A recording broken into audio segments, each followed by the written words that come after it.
the floor is lava. Haha, just kidding. But honestly, it's kind of falling apart. You might not feel it yet, but a huge part of North America has already lost 37 miles worth of rock from its foundation. And no, this isn't about earthquakes or giant sinkholes.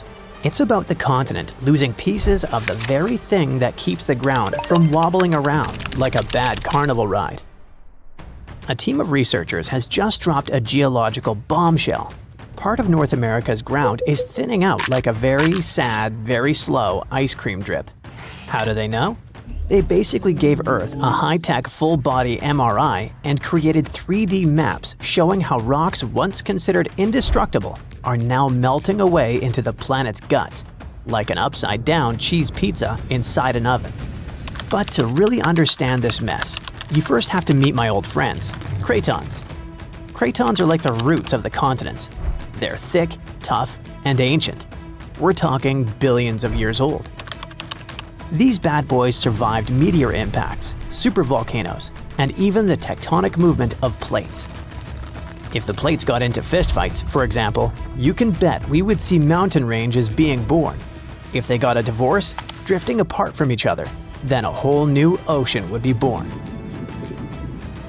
All of these things leave scars on the surface of Earth, but the cratons seem to always remain unfazed, like the cockroaches of geology.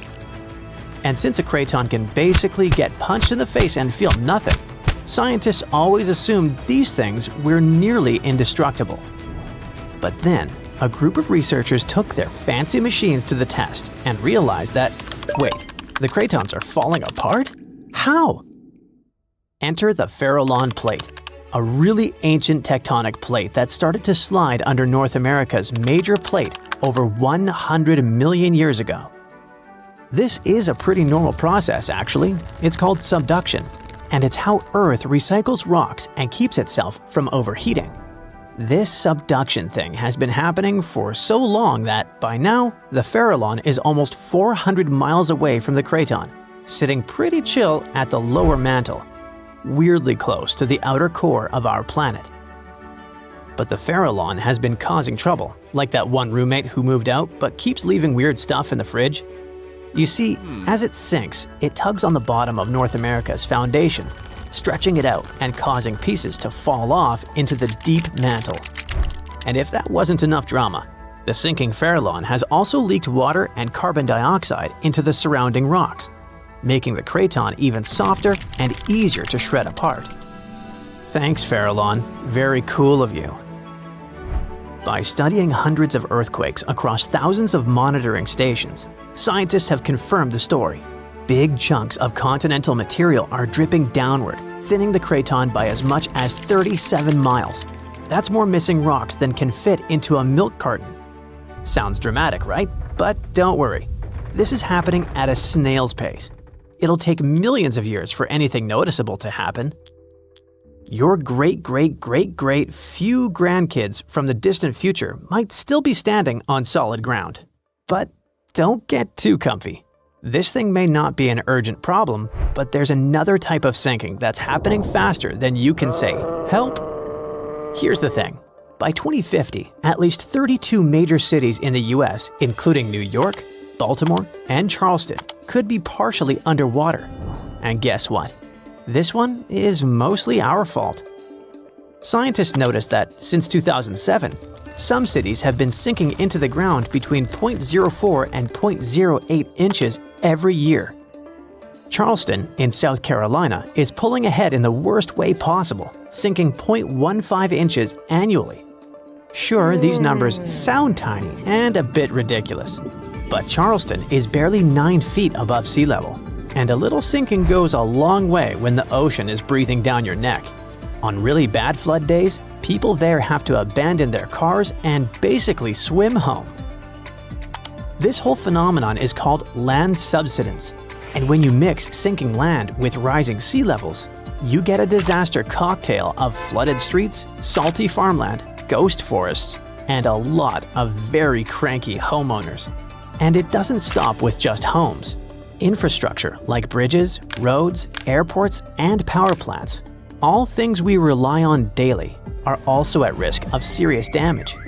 Flooded electrical grids and sunken highways could cause billions more in economic losses and create major safety hazards for communities. Now, let's be fair. Not everything is humanity's fault. Some of this trouble dates all the way back to the Ice Age. About 12,000 years ago, massive ice sheets covered the northern US. They were heavy, like seriously heavy. The weight pushed the land down, and when the ice melted, the ground didn't just pop back up like a trampoline.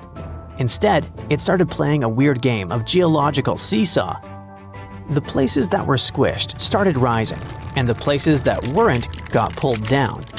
This whole process, called glacial isostatic adjustment, try to say that 3 times fast. But of course, humans found a way to make it worse. Groundwater extraction is a major culprit. Think of it like pulling the stuff out of the mattress. After a while, the whole thing just sags.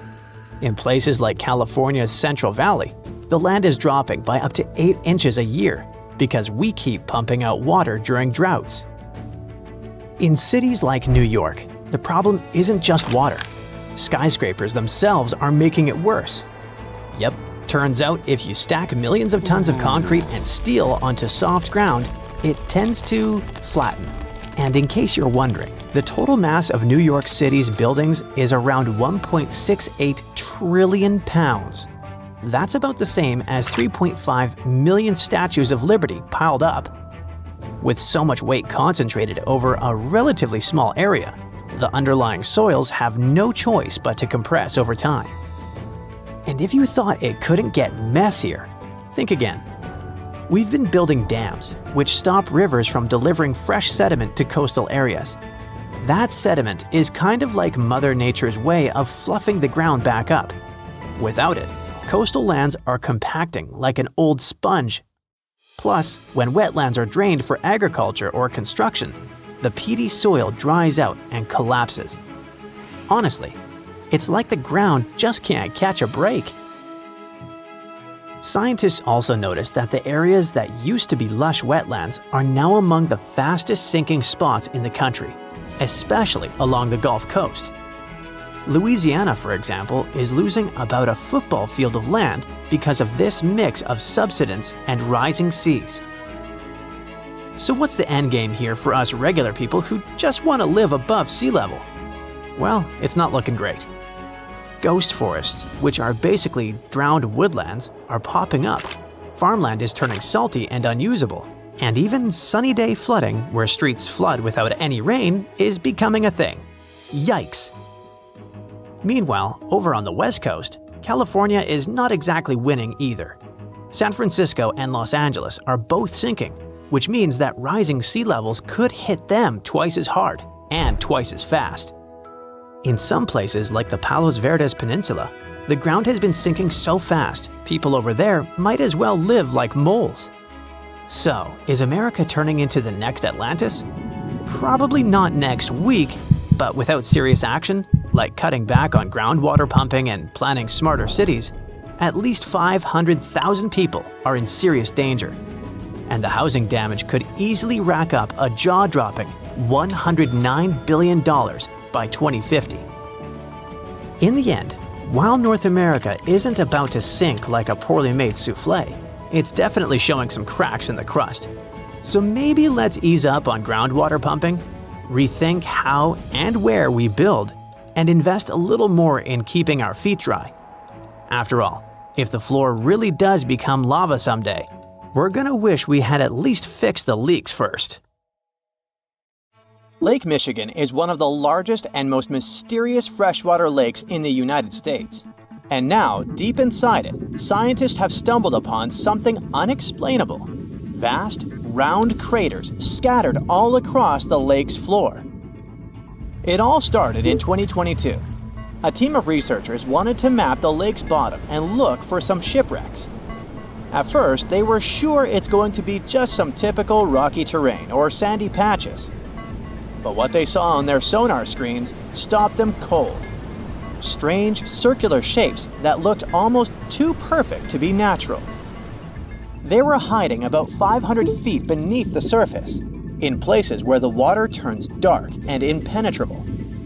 Those guys are huge, ranging from 300 to 600 feet wide. They also plunge nearly 40 feet deep. And there are dozens of them, neatly arranged like some footprints. But the team had no idea what these things were. Then, in August 2024, the mystery only deepened. Using a remotely operated vehicle, they got a closer look at these formations. There were about 40 of them. No one had ever seen anything quite like this before in the Great Lakes. What could have created those craters? Could they be ancient? Perhaps remnants of some geological event lost to time? If that's the case, it's weird how long these holes have likely been sitting there, undisturbed. Theories started popping up. One possibility was that they could be sinkholes, or dolines. Those are basically holes that suddenly appear in the ground when the surface layer collapses. The rock beneath the surface, often made of limestone, gets slowly dissolved by water over time, creating voids underground. When the surface of those voids can no longer hold its own weight, it caves in, and this forms a hole. Think of it like when you poke a straw through the lid of a drink. Sinkholes can be small dips or huge, spanning up to 2,000 feet. They can happen gradually or all at once. Sometimes they can swallow entire cars or even buildings. And Lake Michigan sits on limestone bedrock. It erodes pretty easily when water flows through it. Sinkholes like these have already been found in Lake Huron, and they look kinda similar. But there are some plot holes, no pun intended, with this theory. For example, it's wild how they all would be so huge. It's also weird and pretty rare for sinkholes to occur in a lake bed. They also kinda resemble a straight pattern. They seem to extend generally southward, forming a loose line, which is pretty weird. If these are sinkholes, then they're definitely not playing the usual geological rules. Though it might be some new, unusual process at play beneath the lake's surface that we haven't discovered yet. There's another theory though: glaciers. Glaciers are wild rivers of ice. They covered much of the Earth during the last ice age, and they're incredibly powerful. While they might move slowly, sometimes only a few inches per day, they have such immense weight that they can reshape entire landscapes over thousands of years.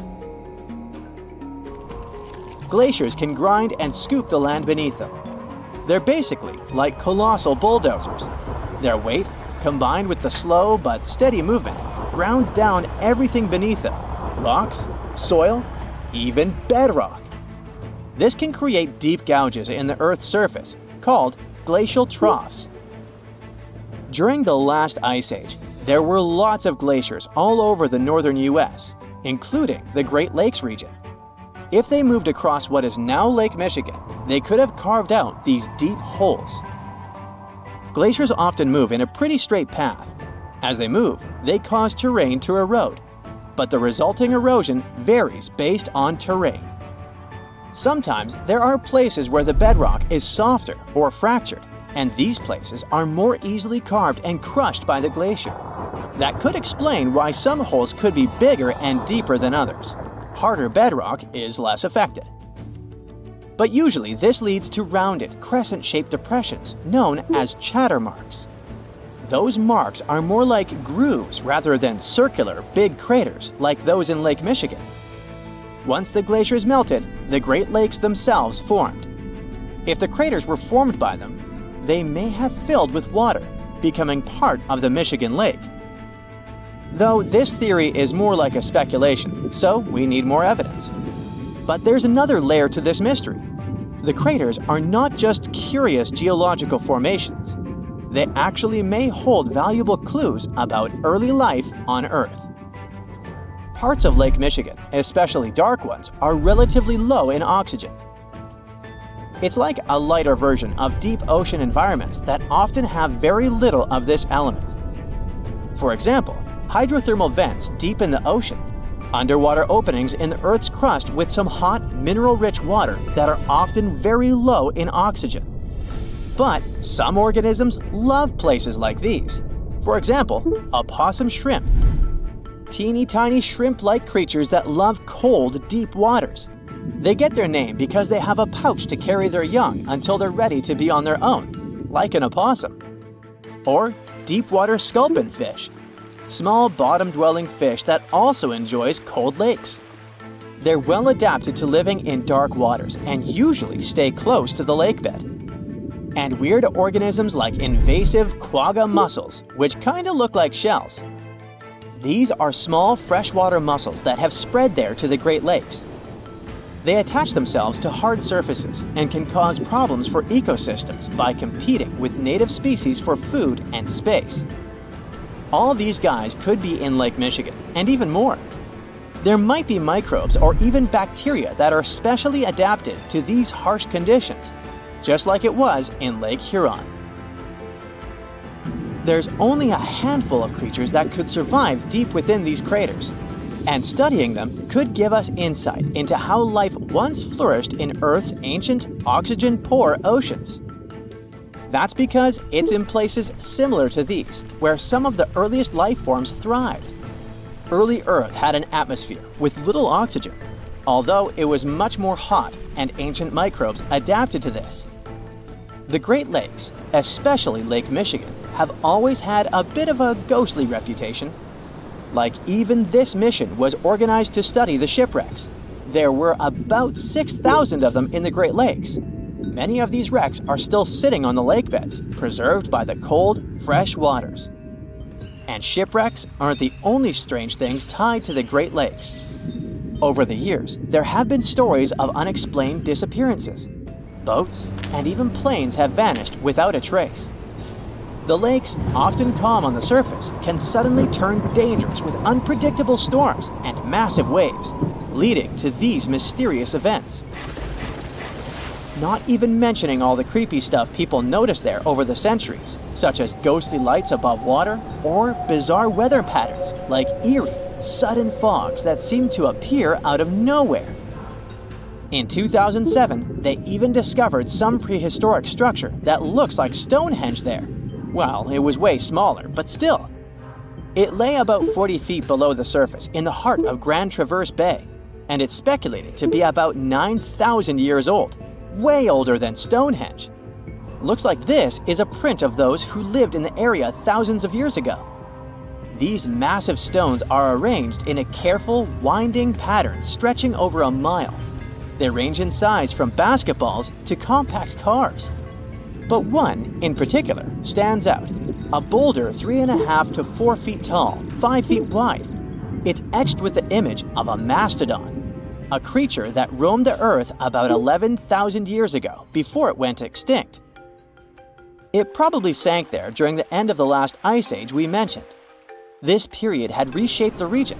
This place is underwater now, but back in the day, it was still dry land. So the stones were probably created by people who lived there, though we're not sure why. Were they used as hunting blinds? Or was it some sort of an ancient calendar? Who knows? Only about 15% of the Great Lakes floors have been explored. Now, scientists are gearing up for a deeper dive into this mystery, both literally and figuratively.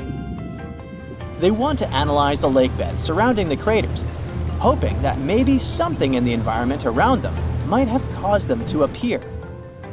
They have initiatives like Lakebed 2030. These missions should map the entire underwater landscape. This would help us learn tons of interesting stuff about Lake Michigan and our planet's past. Who knows what other secrets these dark waters hide? On September 16th of 2023, without warning, the Earth began to hum. A low, strange vibration reverberated through the crust. This set off seismic alarms all across the globe.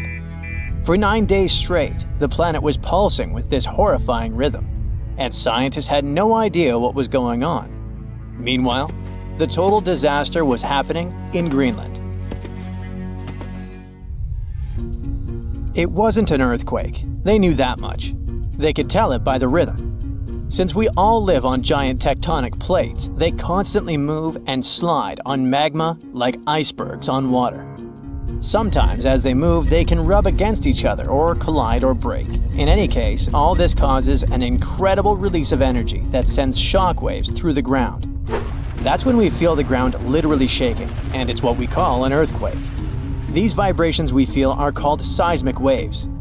Seismometers pick them up as pings or rumbles. In a typical earthquake, they create a bunch of different frequencies.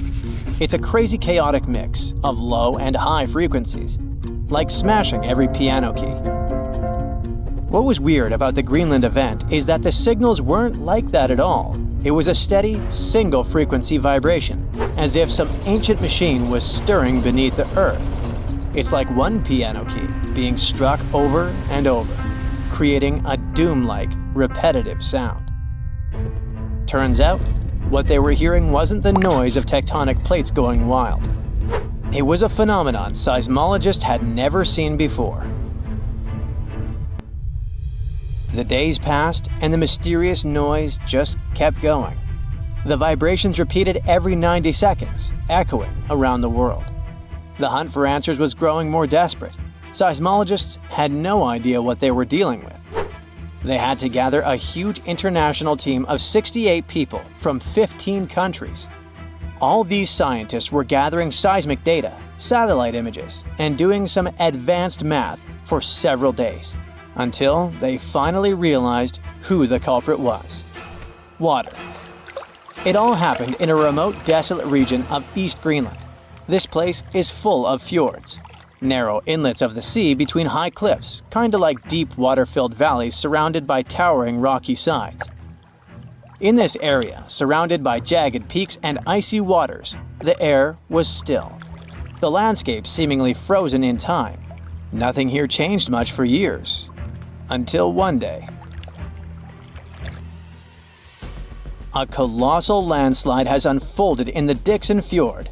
One of those steep mountainsides towering over the fjord at almost 4,000 feet high collapsed in a massive landslide. Picture a huge chunk of this mountain crumbling and crashing down into the fjord below. This sent a deluge of rock and ice crashing into the water. The impact was just apocalyptic, 882 million cubic feet of debris. That's enough ice and rock to fill 10,000 Olympic-sized swimming pools, or 10 Great Pyramids of Giza. And all this nightmare hurled into the water with such force that it kick-started a tsunami about 360 feet high, taller than the Statue of Liberty, into the air. What's crazy is that this incredibly powerful wave was trapped in the fjord by narrow cliffs, unable to escape. It's like water sloshing in a closed bathtub. For 9 days, the mega tsunami continued to churn through it. That's why we heard this endless hum. It was a rhythmic back and forth of the water slamming against the walls. The shockwaves were rippling deep into Earth's crust, vibrations so strong that they were picked up by seismometers around the globe. This was a phenomenon so rare, so unprecedented, that it left scientists stunned. It turned out to be a perfect storm of elements. A glacier, weakened by years of warming, could no longer bear the weight of the mountain above. This collapse was inevitable, and the chaos literally shook the Earth to its core. And people often hang out in this area with cruise ships passing by. We're lucky that no lives were lost in the disaster. It was a close call though. A tourist ship stranded in the area just 2 days before narrowly escaped the tsunami's reach by pure luck. But it doesn't mean there were no losses. The waves destroyed a nearby Inuit site, which was there untouched for over 200 years. They also swept away the huts at a research station that were about 43 miles away. The vibrations traveled from Greenland to the South Pole in less than an hour. That just shows how dangerous events like this can be. And this isn't the only place where such catastrophes are happening. In the beautiful California community of Rancho Palos Verdes, the ground is shifting so quickly that it's tearing homes apart. The land there has always been kinda unstable. It has some unique geology. It's built on soft, clay-rich soil and sits on a geological fault line, which makes it prone to landslides. This means that this land is prone to slow natural shifting over many years, even when no crazy weather is happening. It's been like this for decades, but usually it's slow and pretty manageable, like about a foot a year. Imagine a tree that you played with as a kid moving 20 feet to the left as you grow up. For decades, residents adapted. They built their homes on adjustable beams. This helped the houses to move with the land, and that strategy worked well until now. Recently, things have been getting much worse in the community. Now, the land is moving by a foot in a single week. That would be like if the same tree moved almost 960 feet since you were a child. The past 2 years have also caused some heavy rains, and the weather has been getting worse. This increased water content in the soil. The land became heavier and more prone to rapid movement. Now, this once idyllic seaside escape turned into a disaster zone. Cracks have appeared in closets, gardens, and roads, growing larger with each passing day.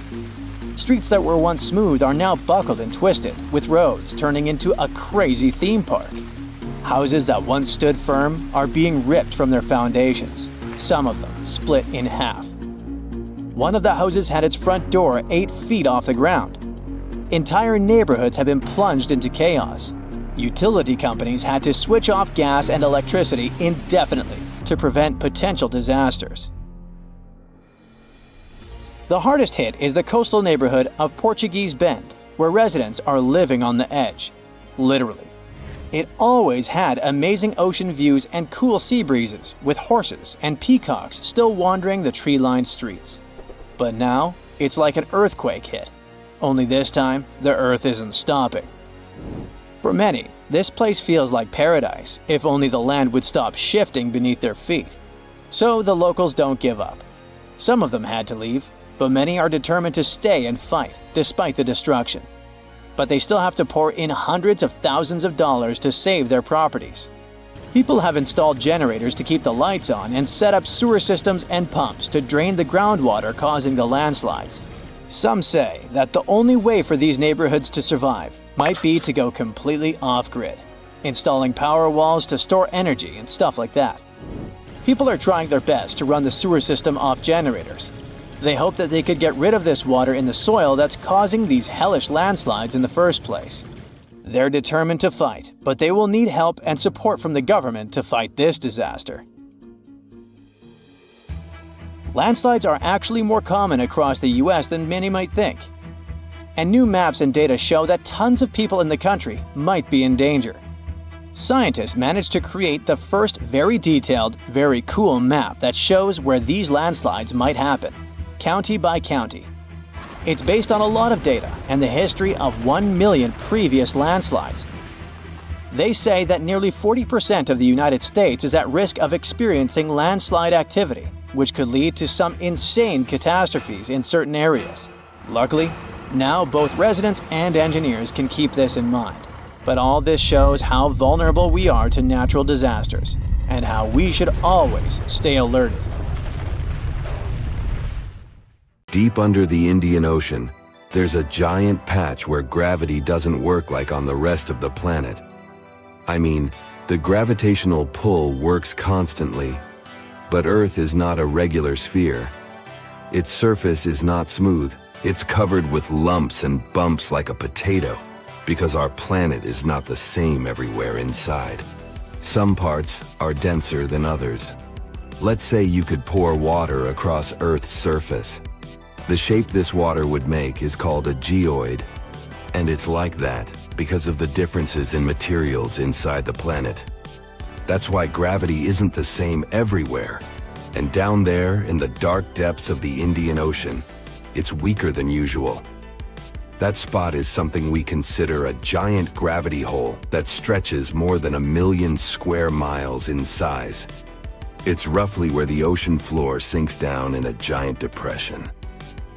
Scientists used ships and satellites to figure out this mystery. They realized the water level near India was lower because of this weak gravity spot. They're still not sure what made gravity become so weak in that area. But two Indian researchers realized everyone was trying to understand this, considering what that area looked like in the present. So they decided to go to the past. They used computers to make models of a virtual Earth and figured out that the answer could lie over 620 miles under the surface. That's where a part of an old ocean sank 30 million years ago, causing a hot melted rock to move around. And this mixture might have made gravity weak in that area. It's a really interesting idea, but it's still not the final answer. In 2018, a team of scientists from India went to the Indian Ocean with special machines to listen to the ground rumbling, similar to when you hear thunder. They found out there were hot streams of melted rock coming up from deep inside Earth. Could they be part of the reason why the gravity is weak there? We'll need more information to understand the issue better, maybe even go back further into the past. For instance, about 140 million years back, the land was all connected as a big piece called Gondwana. But then, India started moving away from it. While India was moving, an old ocean floor called the Tethys Sea sank into Earth's insides. These two scientists from India kept trying to solve the case, using computers to pretend to be going back in time. They checked how the land moved, as well as the mantle, which is basically a thick layer of hot, solid rock. The duo found out that a long time ago, there were hot, light rocks rising from deep inside Earth. These rocks created a spot where gravity was weak. This spot was like a big dent in the ocean floor. The more these rocks rose, the deeper the dent became. The first of these rising rocks popped out around 20 million years ago to the south of the weird gravity dent. As these rocks moved and went under the land, the dent got bigger and stronger. The two scientists think these rocks were pushed up by the sinking old ocean floor, like bubbles. This process disturbed something called the African blob. You gotta see this. Deep inside our planet, there are two very big blobs, like giant pieces of rock, as large as continents. One is under Africa, and the other is under the Pacific Ocean. These blobs have roots that start almost halfway, 1,800 miles, toward the center of Earth. And they're probably the place where columns of hot rock rise up from way down below. When these hot rock columns reach the surface, big volcanic eruptions happen. And we're talking about some really massive ones that might have even played a role in erasing dinosaurs from the face of the Earth a long time ago. So, we don't want these giant blobs to be disturbed. Anyway, not all scientists agree with the theory about why gravity doesn't do its job in this particular spot in the Indian Ocean, saying they need more proof to be sure about these rising rocks. The real answer might come from listening to Earth's rumbling. Plus, who knows if this gravity hole will stay there forever or move away. It depends on how Earth's mass will shift around. To see some changes might take a very, very long time. Maybe even hundreds of millions of years. That's not the only region where gravity works in mysterious ways. Or at least, that's what it feels like when you see certain things around the world. Like, what if you saw rocks that don't sink, but can float on water for a very long time? They can even travel around for thousands of miles until they finally find a spot where they sink. Scientists figured out how this worked by using special X-rays to check the insides of these rocks. And these unusual rocks turned out to be very light and full of tiny holes. Researchers used wax to cover pieces of these rocks and went with a special X-ray method to look inside the rocks to see how much water and gas was there. The reason these rocks can float is because of something called surface tension, which is like a very thin, the size of a human hair, layer of air on the water's surface. This helps some animals, like lizards and insects, to really walk on water. And these floating rocks are not just cool because they travel, but also because they can actually help scientists find underwater volcano eruptions. They can also carry living things across oceans since they tend to collect some plants and other things rich in nutrients. So it's basically like a free cruise, until you sink down at some random spot. No iceberg needed. Here you have floating rocks.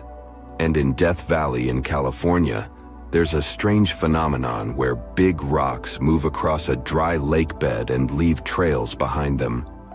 People wondered how this was possible for 60 years until the case was solved. Some thought there must be strong winds moving these rocks, or maybe even ice. But scientists found these winds aren't really strong enough to move such big boulders. They placed cameras on cliffs near the rocks, even though they were hard to reach. They did this for 3 winters in a row to study the temperature, rain, and wind in the area. Their idea was that ice might lift the rocks and let the wind push them. To test this properly, they put a rock in a container with water and sand and froze it. When they later pushed the container, the rock moved like it was on ice. This experiment helped prove their theory. And what's interesting is that the rocky area in Death Valley is similar to one of Saturn's moons, Titan. So these weird things on our planet may help us understand other phenomena, even in space. The reverse waterfall in England is an example of a spot with weird gravity too. You can find it not far from Hayfield. It has water that looks more like a fountain than a waterfall, considering it goes up toward the sky. But it turns out gravity doesn't have anything to do here. It's just the wind. It's so strong that when the water falls down, it catches it and pushes it back up. But where does this constantly strong wind come from? You can see a similar thing at Hoover Dam in Nevada, US. Try to climb up the dam, 726.4 feet, and pour some water out of a bottle. Not working? Yep, the water won't flow down as it normally would. It will fly up. You'll have the same result if you throw some light object from the same height. You will get it back. And this happens because of the strong airflow too. So these things seem like gravity is messing up with us. But there's always a logical answer behind that. Hopefully, we'll get one for the gravity hole in the Indian Ocean too. Imagine you are walking to your car in the morning, but there is a problem. Your vehicle is not sitting neatly by the side of the road. Its rear end is sticking out of a gaping hole. This is what happened to a Queens resident, New York, back in 2020. A sinkhole had swallowed his SUV overnight. Events like this are nothing out of the ordinary in many parts of the globe. But sometimes, sinkholes can hide unspoken beauty inside them. In East Asia, a recent find stunned the scientific community. Cave explorers came across a colossal sinkhole that concealed an ancient forest. It is located in a province, Guangxi Zhuang, close to the north of Vietnam, the Lê County, where researchers discovered the hidden forest is already famous worldwide for sinkholes. This one brings the number to 30. They are scattered over an area the size of 3 Gibraltars. This is just a tenth of the total number of sinkholes in the whole country. The name Tiankeng for these large holes in Earth's surface translates as sky holes or heavenly pits. The dimensions of the new sinkhole are impressive. It is over 1,000 feet long, and it's pretty deep too. You could fit the Great Pyramid of Giza 1.5 times inside it. The sinkhole's total volume matches that of 2,000 Olympic swimming pools. The exploration team had to hike for hours to reach the bottom. It was all worth it in the end. They discovered a pristine underground forest that had no trace of human activity. Scientists estimate that the plants date back to the time of the dinosaurs. The foliage reached to the explorers' shoulders. Some trees were 2 times taller than the Hollywood sign. This discovery was amazing, but not entirely unexpected. Geologists were familiar with this type of landscape. In this part of East Asia, karst topography is pretty common. The word is Slavic in origin. Since the late 19th century, geologists have been using it to describe barren limestone regions.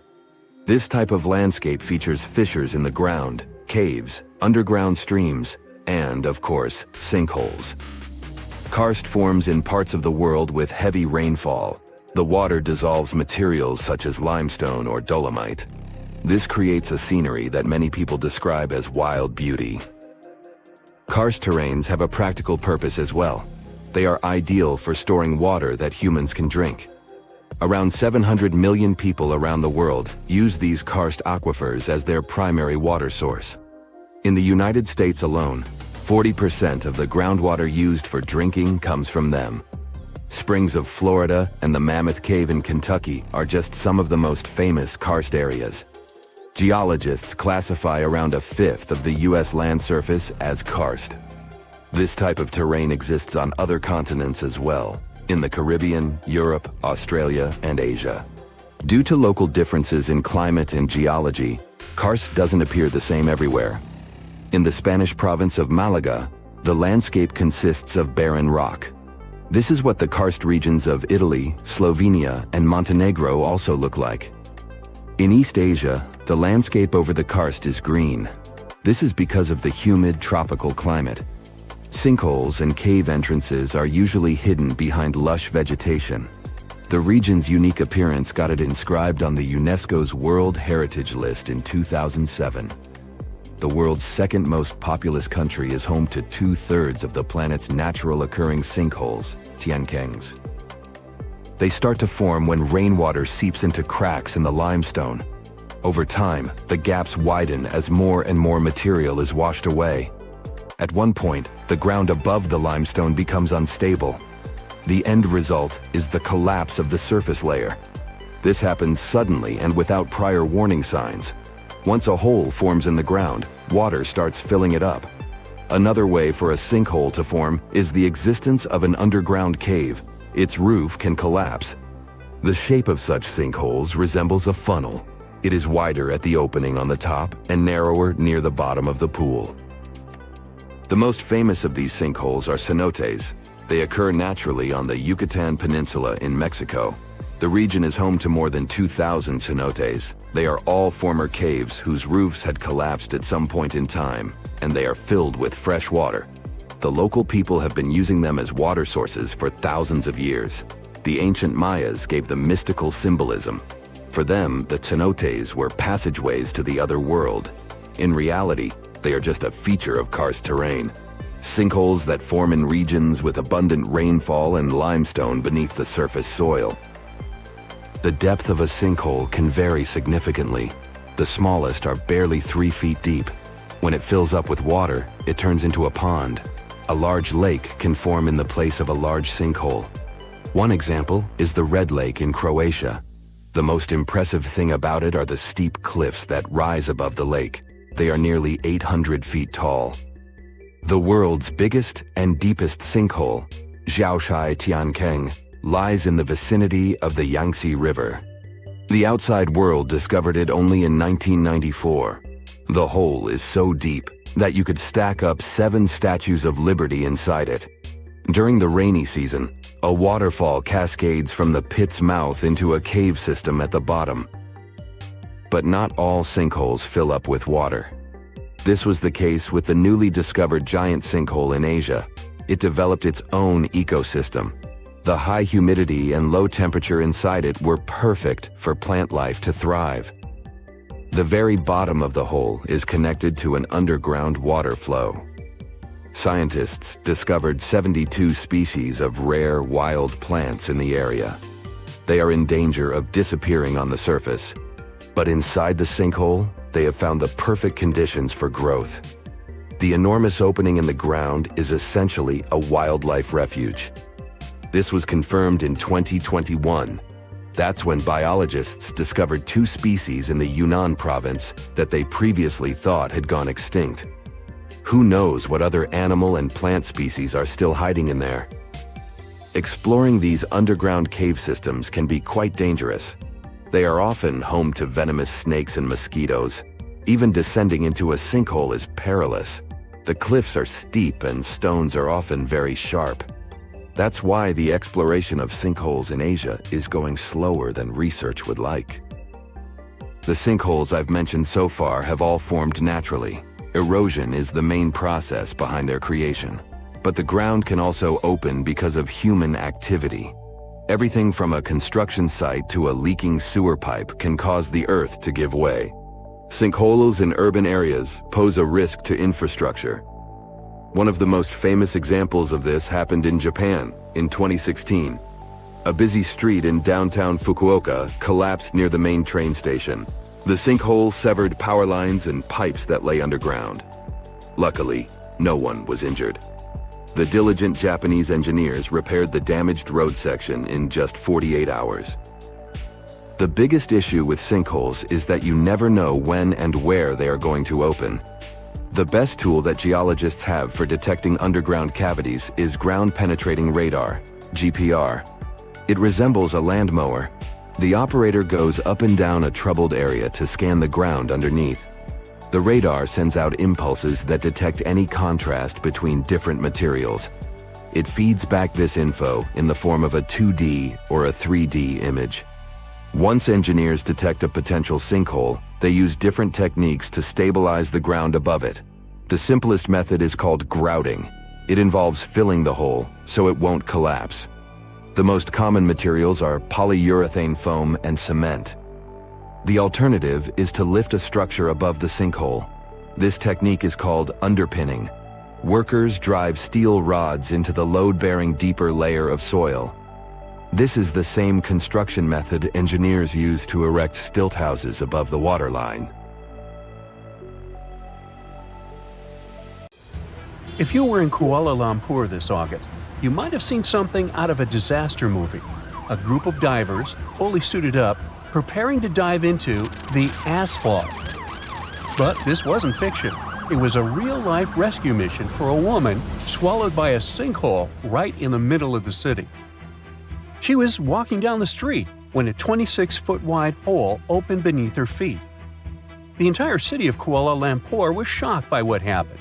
For days, a team of over 100 rescuers tried locating the Indian tourist, but all they found was a pair of slippers after 17 hours of searching.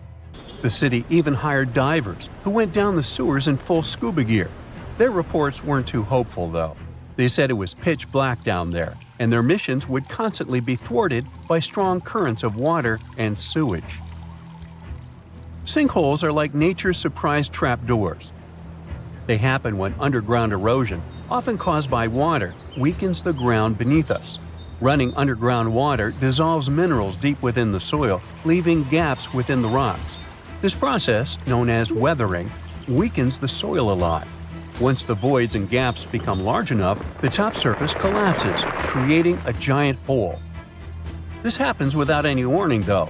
The Kuala Lumpur sinkhole was just one recent example, and it wasn't even the last. A second hole opened in the same neighborhood days later. Business owners kept saying how terrible for business this was.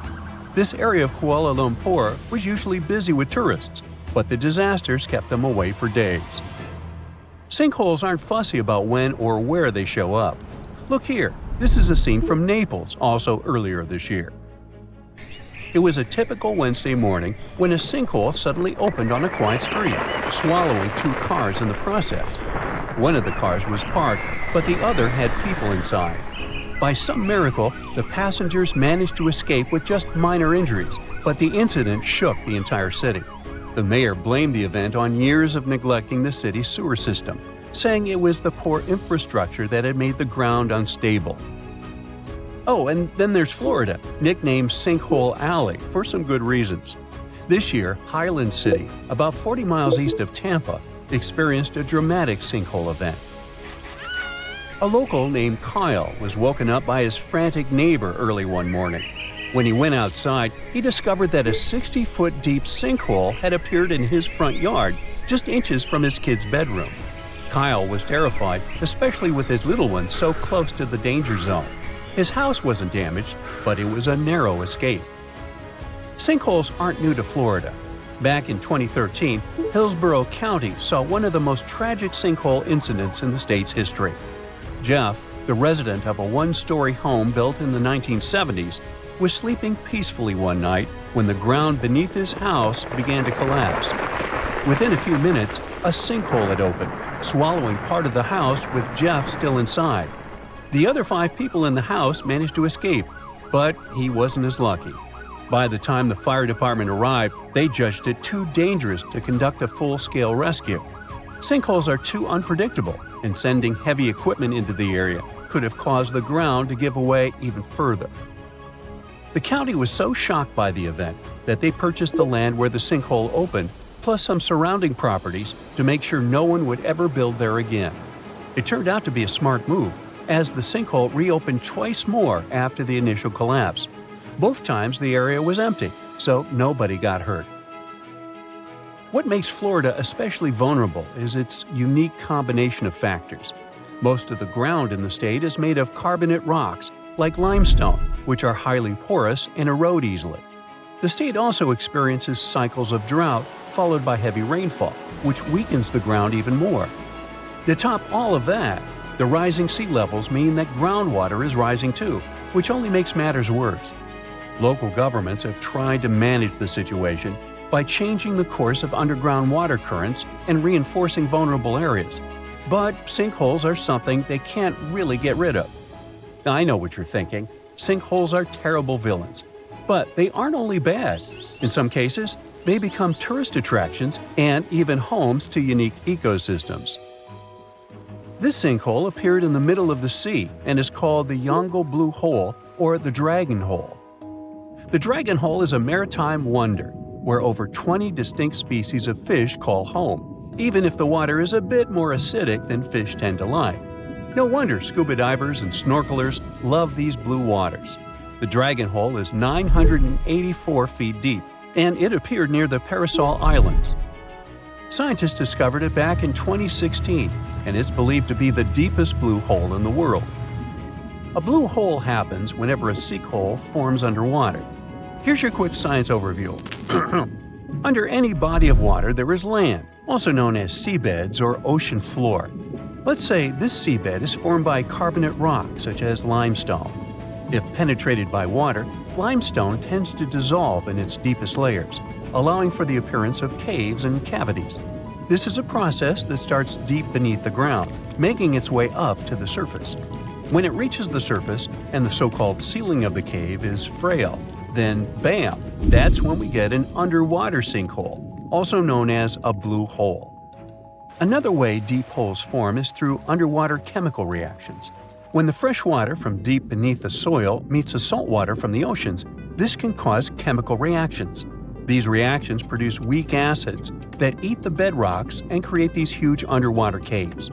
The Dragon Hole is so deep that scientists think it was formed through a different type of process. They speculate that it was either due to tectonic activity or some other unknown geological event. There are a few other blue holes in the world, such as the Dean's Blue Hole, located in the Bahamas, or the Great Blue Hole in Belize.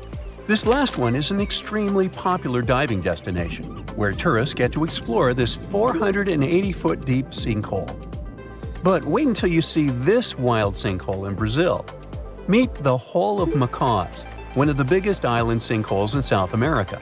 This hole is 328 feet deep, and it's also the result of limestone erosion. Its name already gives away its current function. It serves as a home to thousands of macaws from varied species. You'll see the red and blue-winged macaws flying abundantly around here. It was formed around 300 million years ago, and it's a natural reserve nowadays. The rocky walls of the sinkhole turned out to be a great shelter for the macaws. All day long, these birds fly from left to right, always accompanied by their significant other. In case you didn't know, macaws are truly monogamous, and, oh, how romantic! There are an estimated 60 couples of macaws occupying this sinkhole at the moment. One of the most fascinating sinkholes you'll find is the Bima sinkhole in Oman. This huge structure is in a dry, rocky desert and hosts a turquoise pool of water. Locals once believed a meteor struck the Earth to create it. This old legend ended up giving the hole its name, which translates to falling star in English. But it turned out that it formed naturally when the limestone below eroded away over time. This huge sinkhole is about 135 feet wide and 65 feet deep. The turquoise water is a combination of both fresh groundwater and salty seawater. And since it's so stunning, it was turned into a park. People come from all over the world to take in this surreal view. You look out the window and see the trees moving uncontrollably. The winds are so powerful, they're practically tearing down anything in the street. There are also tons of water raining down on you. You're driving as fast as you can, but suddenly your car stops. You've heard the terms typhoon, cyclone, and hurricane, but you most likely don't know how they're different. The official scientific term for all three of them is a tropical storm.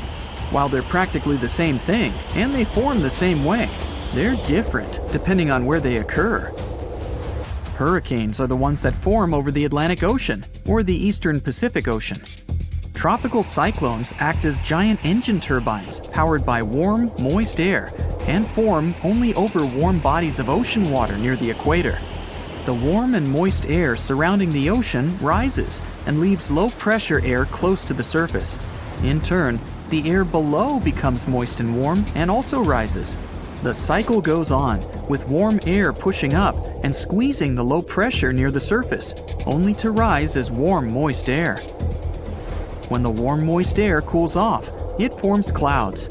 These clouds create the tropical storms we all fear. The storms spin the same way as the Earth is rotating. So, storms to the south of the equator rotate clockwise, and storms north of the equator spin counterclockwise.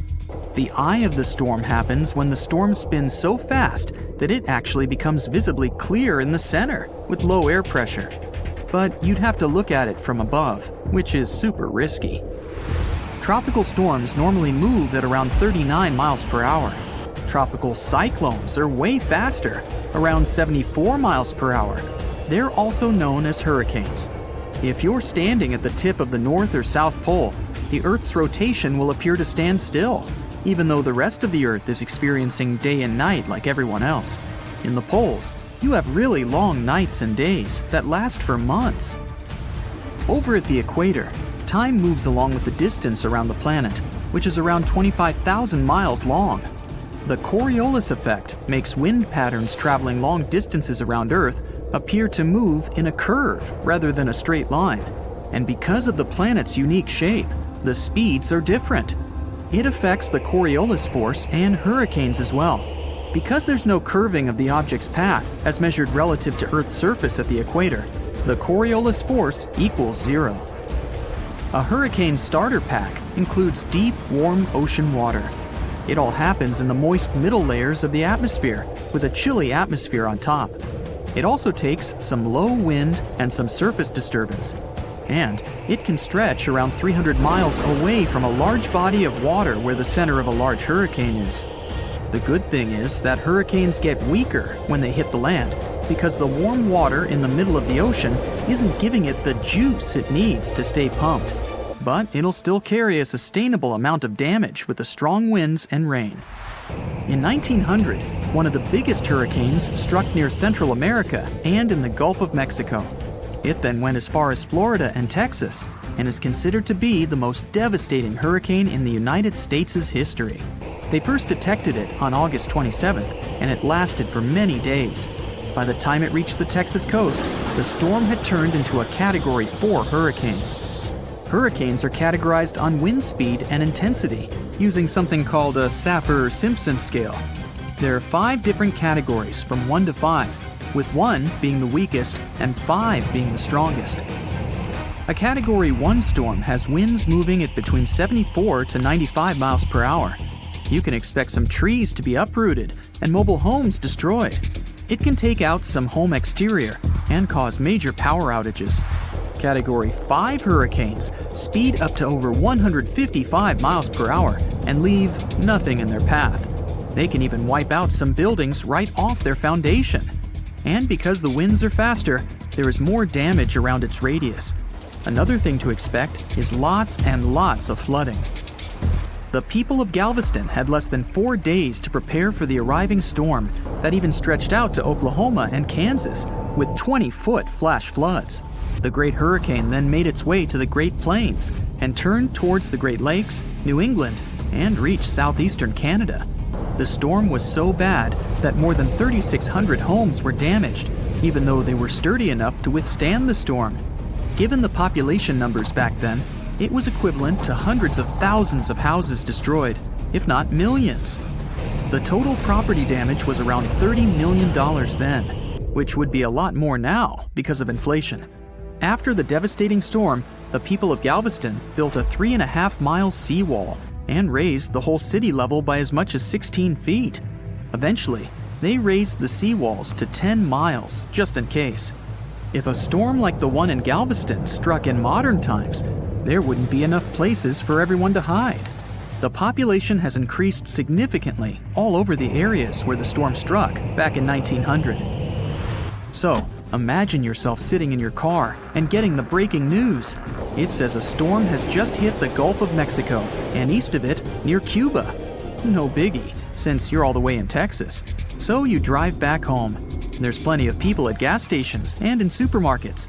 The news now states that the storm will likely gain momentum and strike right where you live.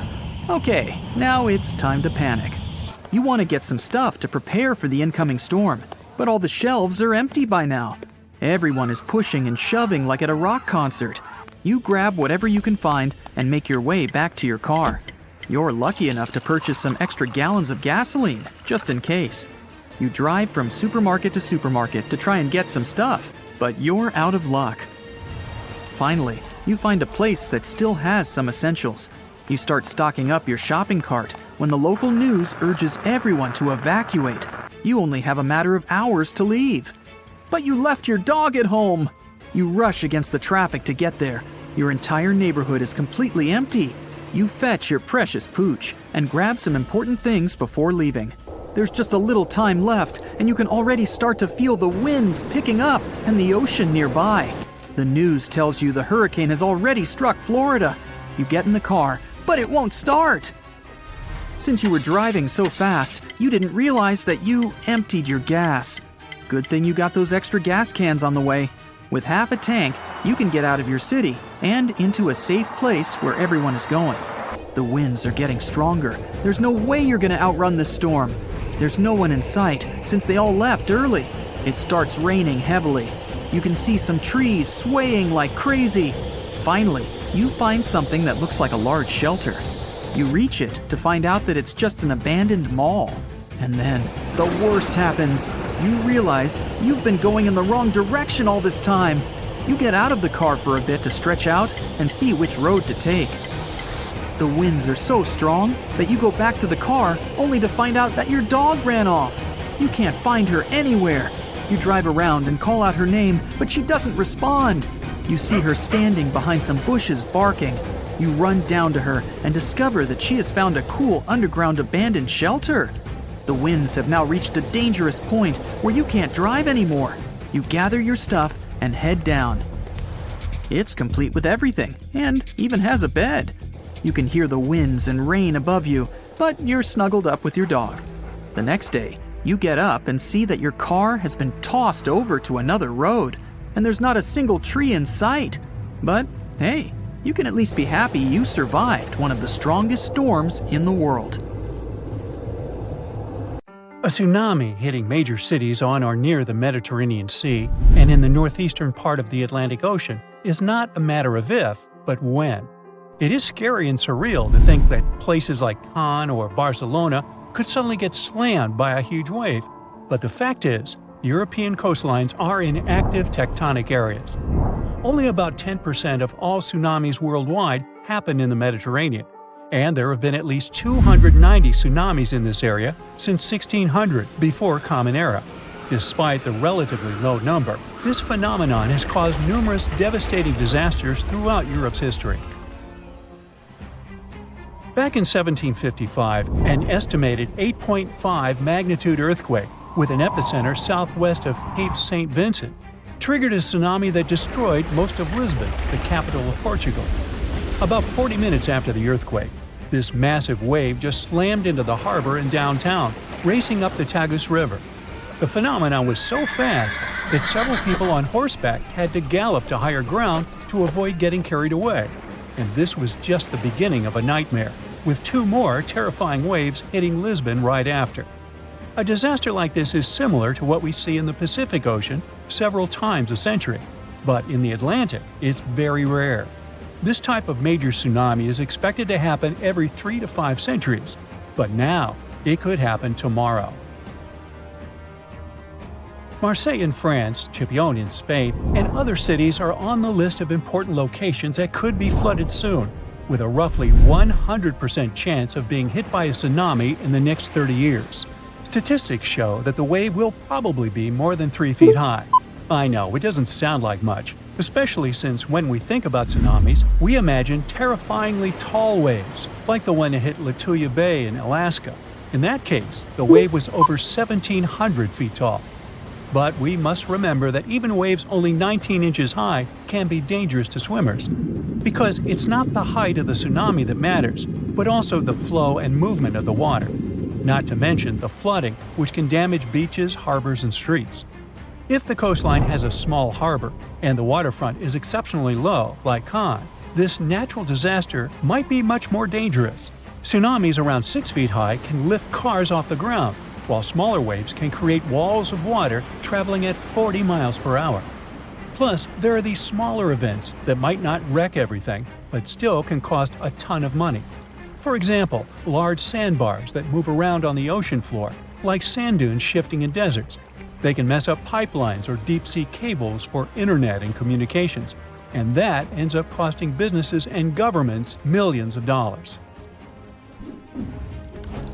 That's why organizations like UNESCO are worried about the possibility of a dangerous tsunami hitting Europe soon. So they're doing everything they can to prevent apocalyptic scenarios, like what happened in 2004 when an earthquake off the coast of Sumatra, Indonesia, caused waves over 100 feet high in coastal communities, resulting in over 200,000 lives lost. And let's not forget about 2011, when an earthquake off the coast of Tohoku, Japan, triggered a tsunami that reached about 6 miles inland and caused a major nuclear accident at a power station along the coast. Over 16,000 people lost their lives in that tragedy, and the event resulted in billions of dollars in infrastructure damage. These disasters were huge wake-up calls, and we've come a long way since 2004. We're much safer today, largely because the tsunami warning system is highly effective at quickly detecting this dangerous situation.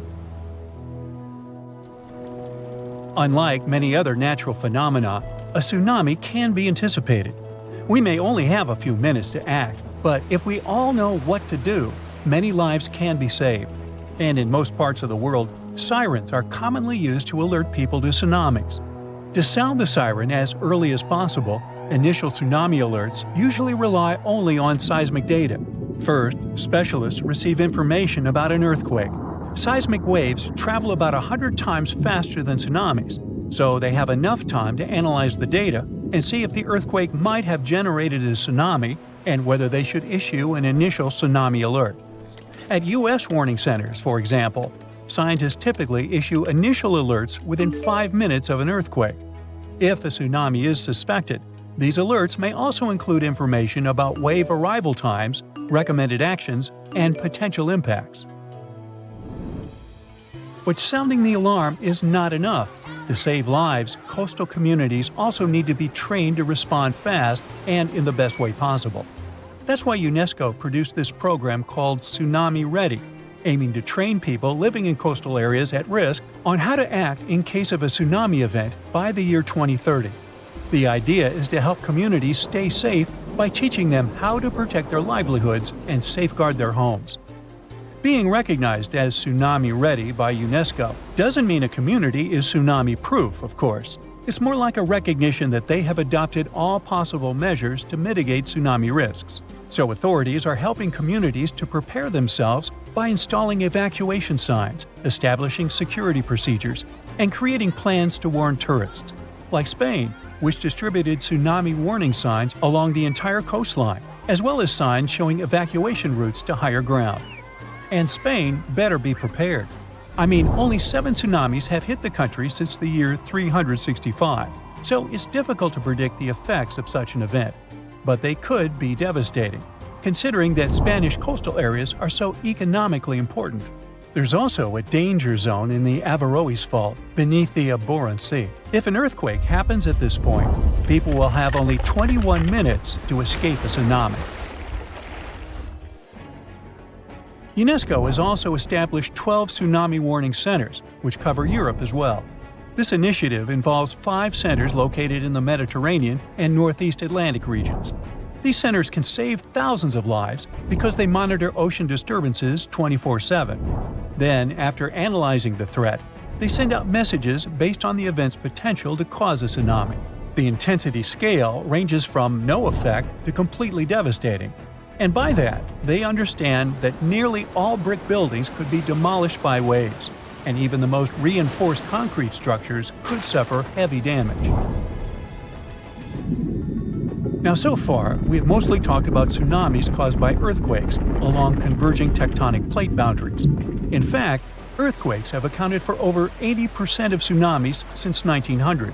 But tsunamis can also result from landslides, volcanic eruptions, and even meteorite impacts. Experts are also worried that with the current changes in climate, we might see more of meteotsunamis popping up in the Mediterranean.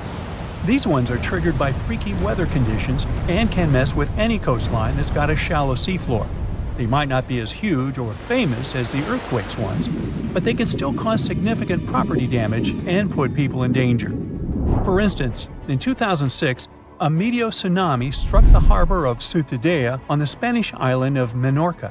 Yachts were tossed into each other and later stranded on the harbor floor as the water receded, resulting in tens of millions of euros in damage. Unfortunately, meteotsunamis in the Mediterranean tend to be stronger during summer, so if you're planning to spend your vacation in Europe, stay alert for any signs of dangerous waves. If you suddenly encounter a tsunami moving in your direction, remember this is the time to react. Move to higher ground as far inland as possible. Pay special attention to any emergency alerts and information, and follow the guidance of local authorities. Most importantly, do not wait around taking photos. Leave the area as soon as you notice any signs of this danger event, or if you hear an official tsunami warning. Hey, stay safe. Did you used to make sandcastles at the beach when you were little? The structure had a moat, so you needed to dig deep. While holding a plastic shovel, you probably thought, how deep can I go? Well, this question motivated a group of scientists in the Far East. They have decided to dig the deepest hole in their home country, China. The drilling team's goal is to reach a depth of nearly 33,000 feet. That's about 1 1/10 times as deep as Mount Everest is tall. The location of the borehole is at the edge of the second largest shifting sand desert in the world, Taklamakan Desert. During a single day, air temperatures there can vary over 100 degrees. The drilling rig is impressive on its own. It weighs some 550 tons and is the height of a 20-story building. And it's pretty powerful, too. It can lift the equivalent of 120 adult elephants. These engineers aren't kidding. One of them compared the project to driving a big truck on 2 thin steel cables. That's why they expect the dig to last well over a year. Their ultimate goal is to drill downward through 10 layers of strata. These are horizontal layers of sedimentary rock. Sounds complicated? Just look at any exposed cliff and you'll notice how it has stripes of different colors. These are the strata I'm talking about. If we translate it from Latin to plain English, we'll get things that spread out. Makes sense. Each layer of rock represents a specific geological period. Remember Spielberg's 1993 blockbuster Jurassic Park? That's just one of these geological periods. It ended some 145 million years ago. But in Central Asia, scientists won't travel that far through time. They hope to reach the rock dating back to the Cretaceous. That's the geological period just after the Jurassic. It lasted until some 66 million years ago. This was the time when T-Rex still roamed North America. But why mount such a complicated operation in the first place? A single goal would be a waste of funds. That's why engineers in Central Asia have several objectives. They want to explore the planet's internal structure. This involves the search for natural resources, such as mineral deposits and oil. Another goal is to collect scientific data on earthquakes and volcanic eruptions. The information will help researchers better predict these events in the future. So, hardcore science is behind this pioneering project, but it's not the first of its kind. Deep in the Arctic Circle lies the Kola Peninsula. And no, it doesn't have anything to do with the famous beverage company from Atlanta. This Kola is a region of great natural beauty, covered in forests and lakes, and an abandoned scientific research station. Inside this crumbling building, a rusty metal cap sticks out from the concrete. It doesn't look that impressive today, but this is the site of the deepest man-made hole on the planet. It is over 40,000 feet deep. That's deeper than the Mariana Trench, 36,201 feet, the deepest place on Earth. Scientists were drilling it for nearly a quarter of a century. The project started in 1970 and finally shut down in 1995. But if you travel to this region close to Norway, you wouldn't be impressed by the shaft. It is only 9 inches in diameter. It would be impossible to fall down such a narrow opening. And despite the figures, the hole is pretty shallow on a bigger scale. You see, the drill bit went through only a third of the Earth's crust. Let me explain. Remember those layers of strata? Yup, that's what our planet looks like on the inside. The 3 layers are the crust, the mantle, and the core. The crust accounts for only 1% of Earth's mass, and it's some 25 miles thick. But it holds nearly all life in the known universe. The deeper you go, the hotter it gets. At the place where the crust meets the mantle, Moho, temperatures max out at 752 degrees Fahrenheit. Ouch. There are 2 types of Earth's outermost shell, oceanic and continental. The crust is thinner under the ocean floor, so why not drill here? Well, the thinnest part is usually the deepest part of the ocean. That doesn't mean that people haven't tried to drill into the seabed. Americans attempted this off the coast of Mexico in 1961, Project Mojole. Drilling underwater was more expensive than anyone anticipated. A few meters of basalt, the researchers were able to bring up costs some $40 million in today's money. Not worth the effort, literally. The Kola super deep borehole also burned money quickly. And that wasn't the only heat scientists had to face. The temperature at the top depth was a staggering 356 degrees Fahrenheit. That was double what the drilling team expected. Their machinery simply couldn't operate in that heat. At this depth, rocks behaved more like plastic than rock. If they had gone deeper, the stones would have the consistency of oversized caramels, but the drilling team gave their best. They even invented a new type of drill where only the tip rotated. There was also a lubricant to smoothen the process. This simply means they pumped a lot of pressured mud into the hole. Yet, they came short. Have scientists completely given up? Not by a long shot. The Japanese built a ship, Chikyu, 20 years ago to drill through the seabed, and they have invested a hefty sum in the project, $1 billion. The mission's goal was to drill into the Earth's crust where it's the thinnest. Under the ocean floor, it is less than 4 miles thick. If the Japanese team of scientists succeeds, it will be the first time humans recovered in situ mantle rocks. What is that? In situ is a Latin term that simply means in the original place. The only time we get to see what Earth's mantle looks like is during a volcanic eruption. A plume of hot mantle rising to the surface will form a volcano. You know the rest. But where are the Japanese researchers planning to drill? After all, they have a huge ship, so it could be anywhere in Earth's oceans. They've narrowed it down to 3 locations: Costa Rica, Hawaii, or Baja. In cartoons, characters often dig up a hole and end up in another country. The idea is that since our blue planet is round, and you dig straight down, you'll end up on the other side of the world. Sounds interesting, but this theory has no grounding in truth, pun intended. Science knows more about outer space than about what's underneath our feet. And digging won't get us far. The temperature at our planet's inner core exceeds 10,000 degrees Fahrenheit. The best heat-resistant materials humankind has developed, tantalum carbide and hafnium carbide, can withstand around 7,000 degrees Fahrenheit. Good enough for building spacecraft, but not good enough for traveling to the center of our planet. But will Jules Verne's famous novel, Journey to the Center of the Earth, ever become a reality? For now, we can only imagine. The vessel that would take someone to the center of the Earth would first have to have great insulation. Then it would have to withstand a pressure 4,000 times stronger than at sea level. Let's talk about the finances. The cost of this imaginary mission would be astronomical. The good news is that you could pay it off with what you find underground.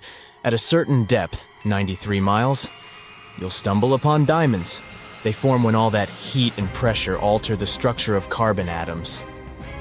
The final leg of the journey would take you through the Earth's core. The temperature here is the same as on the surface of the sun, and you'd be traveling through molten iron and nickel. But that's not the weirdest fact. The outer core has low gravity. The mass of our planet would be behind you, so the gravitational force would actually pull your vessel backward. Future travelers to the center of the Earth better have a supercharge button. That would be the only way to reach the planet's inner core.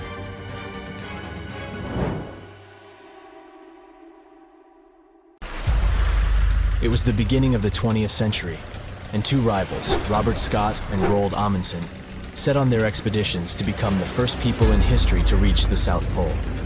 The race wasn't easy, and it ended tragically for Scott. Amundsen has won and set his tent on the pole before his rivals. A member of Scott's expedition known as Terra Nova, British geologist Thomas Griffith Taylor, not only survived the harsh conditions, but also made an unexpected discovery. He found a waterfall of what appeared to be blood at the rocky base of the glacier, which now has his name, in 1911. It took scientists more than a century to figure out what is behind the eerie coloring. A team of American scientists journeyed to Taylor Glacier with powerful electron microscopes to analyze its contents. Previous studies had scratched the surface of the Crimson Enigma, but no one had previously done a full-scale analysis of its mineralogical makeup. These researchers unleashed a whole arsenal of analytical equipment and spotted little iron-rich nanospheres. These teeny-tiny particles, 1/100th the size of human red blood cells, originate from ancient microbes. They flourish abundantly in the meltwaters of Taylor Glacier.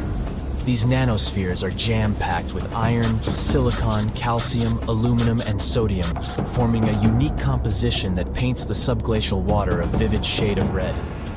These nanospheres don't have the usual crystalline structure found in minerals, which is why previous detection methods failed to spot them. Taylor Glacier's icy depths harbor an ancient microbial community that has thrived in isolation for thousands or possibly even millions of years. This discovery could help us in the search for life outside of Earth. Dr. Ken Levy, a research scientist at Johns Hopkins University, has some impressive expertise in planetary materials and the analysis of Martian samples. He decided to find out what would happen if a Mars rover landed in Antarctica. Could it figure out what makes Bloodfalls so mesmerizingly red? So, researchers treated Bloodfalls as a simulated Martian landing site. They used techniques inspired by the rovers exploring the Red Planet. The samples they collected were sent to Johns Hopkins processing facilities. There, Livy unleashed the power of transmission electron microscopy and revealed the enigmatic nanospheres. He made the conclusion that our current methods of analyzing other planets' surfaces with rovers fall short. They can't unravel the true nature of environmental materials, especially on chilly planets like Mars. These materials might be super tiny and non-crystalline, throwing off our detection methods. To truly grasp the essence of rocky planets, we'll need transmission electron microscopes. Strapping one onto a Mars rover isn't feasible yet, but it could mean a start of a new era in space exploration. Have you ever seen a waterfall on fire? Every February, when the stars align just right, Horsetail Fall in Yosemite National Park gets a sensational makeover. As the sun sets, its rays hit the waterfall at the perfect angle, transforming it into a blazing display of vibrant orange and red hues. We don't know exactly who and when discovered this natural miracle. The original valley dwellers may have known about it, but they kept it to themselves. It wasn't until 1973 that photographer Galen Rowell captured the first known photo of the waterfall, bringing it into the limelight. Since then, the Firefall has become a global sensation, spreading like wildfire on social media and drawing crowds from far and wide. This magnificent cascade draws hundreds of spectators every year, but they can only see the show under certain conditions. First things first, Horsetail Fall needs a flowing stream. If there's not enough snowpack in February, the waterfall won't have enough water to create the magic. The temperatures must be warm enough to melt the snowpack during the day. If it's too chilly, the snow will stay frozen, and the fiery spectacle won't ignite. Second, we need a clear western sky at sunset. Those sunbeams need a straight path to hit Horsetail Fall and make it come alive. And since the weather in Yosemite is ever-changing, clouds can magically clear up just in time for the show. If all the conditions are just right, you'll witness the Yosemite Firefall in all its glory for about 10 minutes. The mystery of the sailing stones in California's Death Valley National Park has puzzled scientists for years. Heavy stones seem to have a mind of their own and move across Racetrack Playa, a dried-up lake bed. They leave behind a trail on the cracked mud. There were all kinds of theories to explain this phenomenon, from magnetic fields or dust devils, which are strong whirlwinds, to mischievous pranksters. No one has actually witnessed these rocks in action, which only added to the mystery. In 2006, a NASA scientist named Ralph Lorenz entered the scene. He was studying weather conditions on other planets, but he couldn't resist the allure of Death Valley and those elusive sailing stones. He had an eureka moment while tinkering at his kitchen table with a Tupperware container. Lorenz filled the container with water, leaving a small rock poking out, and chucked it in the freezer. Then he placed this icy construction in a big tray of water with sand at the bottom and gently blew on it. The rock began to glide across the water, leaving a trail in the sand. Lorenz had been studying how ice can make big rocks float and move along tidal beaches in the Arctic Sea. Applying this knowledge, he and his research team figured out that, under certain winter conditions in Death Valley, enough water and ice could form to make the rocks float across Racetrack Playa in a light breeze. And as they glided, they left their mark in the muddy terrain. The River of Five Colors, Cano Cristales in Colombia, has the unofficial title of the most beautiful river in the world. For most of the year, it looks like any other regular river. The real magic happens between the wet and dry seasons, when the water level is just perfect. This unique river floor is lined with a special plant, and when the conditions are right, it bursts into a dazzling display of colors. Think vibrant reds, stunning yellows, and lush greens, all mingling with the blue water. It's like stepping into a living rainbow with 1,000 shades in between. This phenomenal display only lasts for a few weeks, from September through November. During Colombia's wet season, the river flows too fast and deep, covering up the river floor and denying the plant the sunlight it needs to turn red. And in the dry season, there's simply not enough water to support the vibrant life in the river. So you have to catch it at just the right time. The reason behind Maldivian beaches glowing in the dark at night isn't a mystery, but it doesn't make them any less impressive. It happens thanks to the bioluminescent plankton. These tiny creatures are like little underwater disco balls, emitting a cool blue glow when they are agitated or on the move. Imagine walking along the shoreline and leaving behind glowing footprints. You can even take a night swim amongst these magical plankton. Researchers have discovered that their bioluminescence is actually a clever defense mechanism against predators. When these microorganisms flash their little blue lights, it disorients and surprises their attackers. The plankton produces this light using a chemical called luciferin. These enchanting plankton can appear at any time of the year. The best chances of seeing them in all their glowing glory are from June to December. During this period, there's a higher volume of plankton in the seas of the Maldives, creating the perfect conditions for a luminous show after the sun sets and the night sky takes over. You'll only witness the magic of bioluminescent plankton when tidal currents bring them close to the shore in large numbers. It's hard to predict exactly when this spectacular show will happen, so make sure to do your research and prepare to take photos with a high ISO to capture it, exactly like it looks in travel catalogs.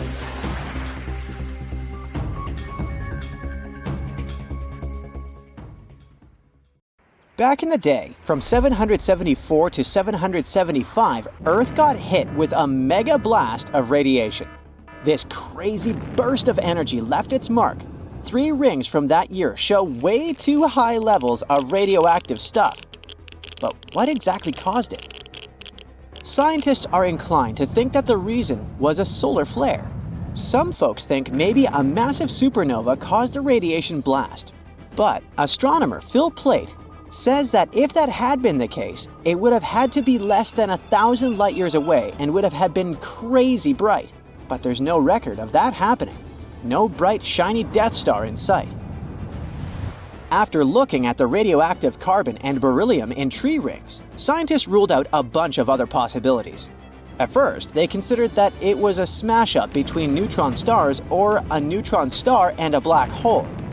These types of crashes produce a super quick blast of gamma rays without any light show, which lines up best with the evidence.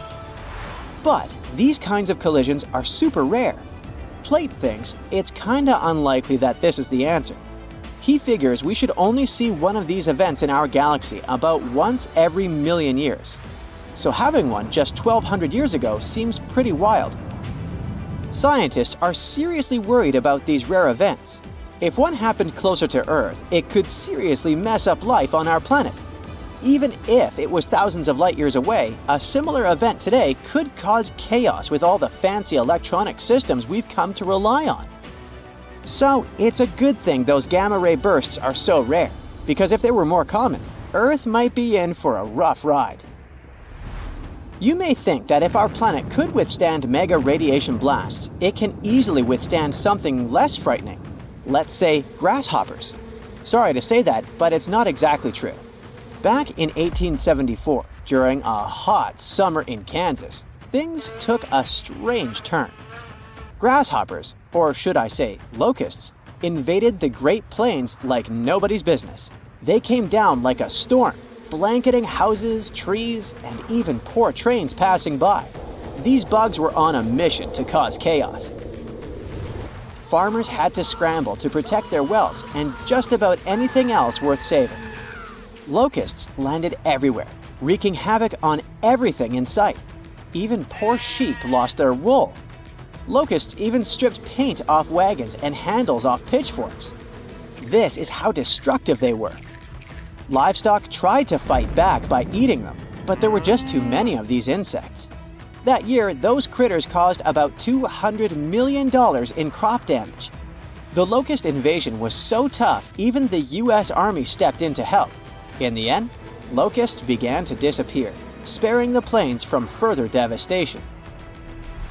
Natural disasters can be even more unexpected than radiation blasts from space and locust invasions. Check this out. Back in June 2017, a reindeer herder up in northwest Siberia was minding their own business when they suddenly heard a crazy loud blast and saw smoke shooting up from the ground. If that happened to me, I'd need to change my pants. Sorry. Later on, they found this huge hole that was like 23 feet wide and nearly 65 feet deep and was surrounded by chunks of ice and dirt. It turned out that there were over 17 such black holes in the area. They were filled with peaty water and shrouded in mystery. Some folks thought those were sinkholes. Others were sure they were left by top-secret device tests or even a bunch of meteorites. Now, the latest idea is that these holes are actually craters caused by the Arctic warming up and melting the frozen ground. The theory states that as the ground thaws, gas pockets trapped beneath the surface burst through, creating such dramatic holes. Apparently, these eerie craters have been showing up in specific spots in Siberia where ancient geological faults have been leaking out hot natural gas for ages. Combine that with some leftover methane from old lake sediments, and you've got a recipe for some explosive surprises as the planet heats up. Not scared yet? Alright, maybe you're afraid of darkness, huh? If so, you wouldn't like it back in 536. It's the year when the world went through a crazy 18-month period of darkness. A mysterious fog covered Europe, the Middle East, and parts of Asia, blocking out the sun and causing chaos. It was like the Dark Ages, but for real. It turns out that the main culprit behind this fog was a volcanic eruption in Iceland. This eruption spread ash across the northern hemisphere, causing temperatures to drop and crops to fail. People were freezing and starving. It was a mess. Historians from back in the day even talked about how weird it was. The sun looked like the moon. Summers were freezing cold, and even China had summer snow. It was all because of the volcanic ash blocking out the sun. And to make things even worse, this period of darkness sparked the beginning of the bubonic plague in 541. Talk about a rough time to be alive. Let's go back to Siberia real quick. Back in 1908, way out in the wilds of Siberia, an asteroid dropped for an unexpected visit. Today, we know it as the Tunguska asteroid, but it didn't get its name instantly. Local folks only caught a glimpse of the show. A bright fireball streaking across the sky, followed by a massive boom. Trees went flying, fires blazed, and animals weren't too happy about it either. But since the area was so remote, not many folks took notice. For almost 2 decades, nobody bothered to check out the Tunguska site. People had too much on their plates back then. But then, scientists finally made it out there and found evidence of the asteroid's shenanigans. Later in expeditions, they found some spacey microparticles. Fast forward to now, and NASA has a whole planetary defense thing going on. They even sent a mission to test out asteroid deflecting tech. Because who knows when the next cosmic rock will come knocking on our door, right? In the middle of the 19th century, there was one more epic solar storm called the Carrington Event. It may not sound like a big deal to you, but it had pretty rough consequences. The next day after the storm, Earth was hit with this insane geomagnetic storm that threw telegraphs off the rails and brought auroras to the tropics. And it's the place where they normally never show up. Turns out, all this space weather madness started with weird stuff happening on the sun's surface, like sunspots. From these spots, solar flares and other crazy electromagnetic stuff can pop out and mess with our technology. Massive solar storms like this one can shoot out from the sun at speeds of up to 1,800 miles per second. They can contain billions of tons of solar material, complete with a sassy little magnetic field that loves to mess with Earth's magnetic field when they meet. Now, listen closely. We're getting close to the next solar maximum in 2025, so it's a good time to check out the history of the worst solar storms, like the Carrington Event, and take notice. Imagine if a similar storm hit today. An internet apocalypse, anyone? Businesses would be sent offline and we'd be facing some serious damages. Luckily, these mega solar storms don't happen very often. But hey, space weather is tricky to predict, so who knows when the next one will hit? The sea, this unrelenting water beast, has been defying all attempts to tame it for centuries. Many ships driven by the wind have gone through the harshest parts of the world. Some have survived the struggle with the sea, and many have come off second best. It's the year 1834. A ship called the Pilgrim is setting a course to sail from California to Boston. The journey will venture around South America and then past Cape Horn of Chile. Richard signs up as a merchant seaman aboard the Pilgrim. This is his first voyage at sea. The crew tells Richard stories of the Drake Passage off Cape Horn, a route that's legendary for its dangers. Countless ships and sailors have disappeared in those waters.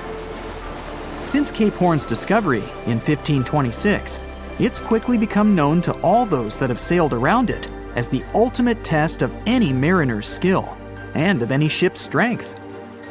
Those that have survived the journey call Cape Horn a sailor's nightmare. Jack the helmsman, a salty veteran, steers the ship towards this most dangerous of all routes. Jack has been aboard the Pilgrim since it was first commissioned in 1825. He's passed by the Horn many times, each time learning a different lesson from the tests provided by the sea. The Pilgrim has been refitted since its past voyage a year ago. Richard values Jack's experience, given that it's his first journey at sea. Jack assures Richard of his confidence in the Pilgrim, even though it's just a small wooden brig with 2 masts. Jack's aware that wooden vessels are gradually becoming outdated, replaced by new steam-powered ships. But Jack prefers the maneuverability of the Pilgrim and would take it over the steel ships any day. Richard is excited to be aboard. There's so much to explore in life as a merchant seaman, but the guy struggles to acquire his sea legs on the boat. Forceful winds make the Pilgrim move faster, providing Richard with a quick introduction to life at sea. At the same time, Nothing can prepare him for what is to be experienced at Cape Horn. It's the southernmost point of land before Antarctica. The gap between the icy continent and Cape Horn holds the infamous Drake Passage. Approximately 700 miles between Cape Horn and the Antarctic Peninsula. Strong winds provide an uninterrupted, steadfast journey toward the Horn. But, as Jack tells Richard, the winds are more concentrated at the Drake Passage. They create a funneling effect, becoming stronger and more unpredictable. Richard is unsure of what this might mean for the Pilgrim, but understands that there's no easier route to travel around South America. A few days pass. The Pilgrim sails by the many islands that make up the western coast of Chile. Although the sea has been relatively calm, Richard continues to deal with his lack of sea legs. His movements are still not very graceful. The constant, ever-swaying deck rises and falls, and Richard finds it hard to get used to the motion. Random large waves hit the Pilgrim from every angle. The ship is quickly approaching Cape Horn. Richard looks towards great thunderous black clouds in the distance. "Welcome to the Horn," Jack says, half laughing. A wry smile upon his face soon disappears. The man gets serious, knowing what awaits them all. Stronger winds start blowing the sails as the crew scrambles to hang onto the ropes. Richard desperately sets to adjust the aft sails, adjusting for the constant change in strong southerly winds. Jack holds firm at the helm, knowing the importance of his role. He's wary of the swell. It can build very quickly the further south they travel. It's crucial the Pilgrim doesn't venture too close to the Horn when they approach. The great darkness that was in the distance is now all around them, filling the sky in every direction. Blackened clouds throw rain and hail down at the crew as they try to resist the enraged weather. Jack is directed by the captain at the helm, changing the direction of the vessel. The temperature has dropped significantly. Barely keeping the water from his eyes, he turns toward the port side bow to provide his face a brief break from the torment of the wind. Looking out into the distance, the man sees the Horn standing alone, surrounded by mist. It's a haunting sight. He steers the Pilgrim along the face of the Horn, the distance getting shorter. The waves shrink in height since the depths become shallower. But these waves are much steeper, and their angle can cause more damage to the wooden vessel. Jack's unsure how much of these waves the Pilgrim can take before the hull is breached. Richard, still posted at the aft sails, watches the water and icebergs floating by. He's unsure how large they actually are, since they're mostly hidden underwater. But he knows to alert Jack if any get too close. Just one iceberg hitting the Pilgrim will be all that the hull can withstand. Dutifully, he watches over the side and into the distance. Icebergs aren't the only thing to look out for. Rogue waves are common in these seas as well. The connecting Antarctic and Pacific Oceans, mixed with stormy weather, form waves together. This creates much larger rogue waves. Such waves have been known to reach up to 100 feet tall. They can destroy most vessels in their path. It'll surely be the end of the Pilgrim if it comes across a rogue wave. Strong currents adjust the route of the Pilgrim, as though the Horn is trying to lure the ship toward its rocky shallows. Slowly, they are getting pulled closer toward the Horn. Jack is fighting the current at the helm. Spinning the wheel, he strains his body as much as he can. Grunting, he plunges the wheel from the port side to starboard and back again. The captain keeps yelling directions. To a novice, they're extremely confusing. But Jack, a hardened veteran, continues to interpret the directions with ease, steering to readjust their course away from the Horn. The captain orders Richard to assess the hull below the decks. With the level of pounding the Drake Passage has provided so far, it's surely harmed the ship in some way. Richard runs to the deck as another sailor yells something at him, but the noise of the sea makes it difficult to hear. A wave hits the side, flowing onto the deck. Richard manages to hang on to the mast before he's almost swept overboard. The entire front deck seems to be underwater. Hanging on as the water rolls off the sides of the ship and waiting for it to clear, Richard watches the Horn slowly go past. Still, It beckons toward the Pilgrim, as though asking for its dues from the crew. The currents are still pulling the ship, while the storm is raging on, with no end of the struggle in sight. The storm is growing ever larger and fiercer. Richard gathers himself to head below and assess the damage. After a slow descent to the lower decks, Richard can finally look over the hull from the ship's quarters. There's no damage from what he can gather. But he's shocked by the depth of the water inside. It's now at waist depth. Cups, amongst other things, float in the water. Even inside the ship, the guy can't escape the waves. Unable to make sense of it all, he stands frozen, listening to the almighty power of Mother Nature outside. The sea roars even more wildly, waves constantly thudding against the hull. It sounds like a somber drumbeat, a slow countdown to the demise of the Pilgrim. Richard forces himself back to the terrors of the above decks, grasping onto the rails to carefully walk the slippery stairs. He leaves the disturbing creaks of the wooden decks. They're soon replaced with the strained sounds of the ropes, the yells of other sailors, and the deafening roar of the sea crashing all around him. Jack is at the helm, focused on his role, still fighting the wind and the waves, even with the addition of ice and frost. It seems that the world around him has set its heart to distract the man from his duty, but Jack pushes on determinedly. For 9 days, the Pilgrim fights the constant changes in stormy weather, facing all kinds of obstacles, but the ship manages to make it through.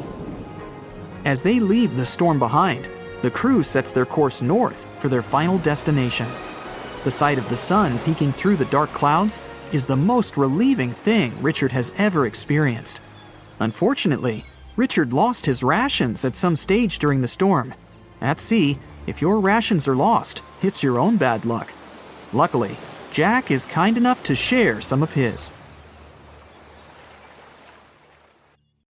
When you think of beaches, the first scary thing that pops into your head is probably sharks, right?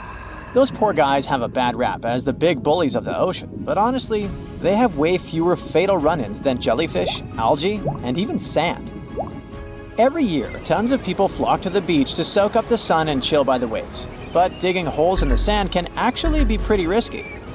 In February 2024, a tragic incident occurred when a 7-year-old girl got trapped after a roughly 5-foot deep hole she dug with her brother caved in on her. Despite efforts from bystanders to rescue her, help arrived too late. You might think digging in the sand is harmless, but deep holes can be a final exit trap. Sand is defined by its size, not by its material. Most beach sand is quartz, but tropical spots might have coral sand. The weight of the sand depends on what's mixed in. Pure quartz is pretty light, around 90 pounds per cubic foot dried out, while more mixed sands can get way heavier. When sand is wet, it holds its shape better, but when it dries out, it's a whole different story. If you dig a hole and then it dries, it's likely to collapse. The danger increases dramatically if someone is standing near the edge, adding weight and making it even more unstable. Once that sand starts falling in, it fills up all the air pockets, making it hard for anyone trapped inside to breathe.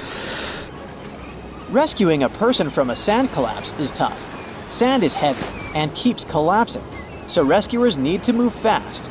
Ideally, they've got about 3 to 5 minutes before the trapped person suffocates.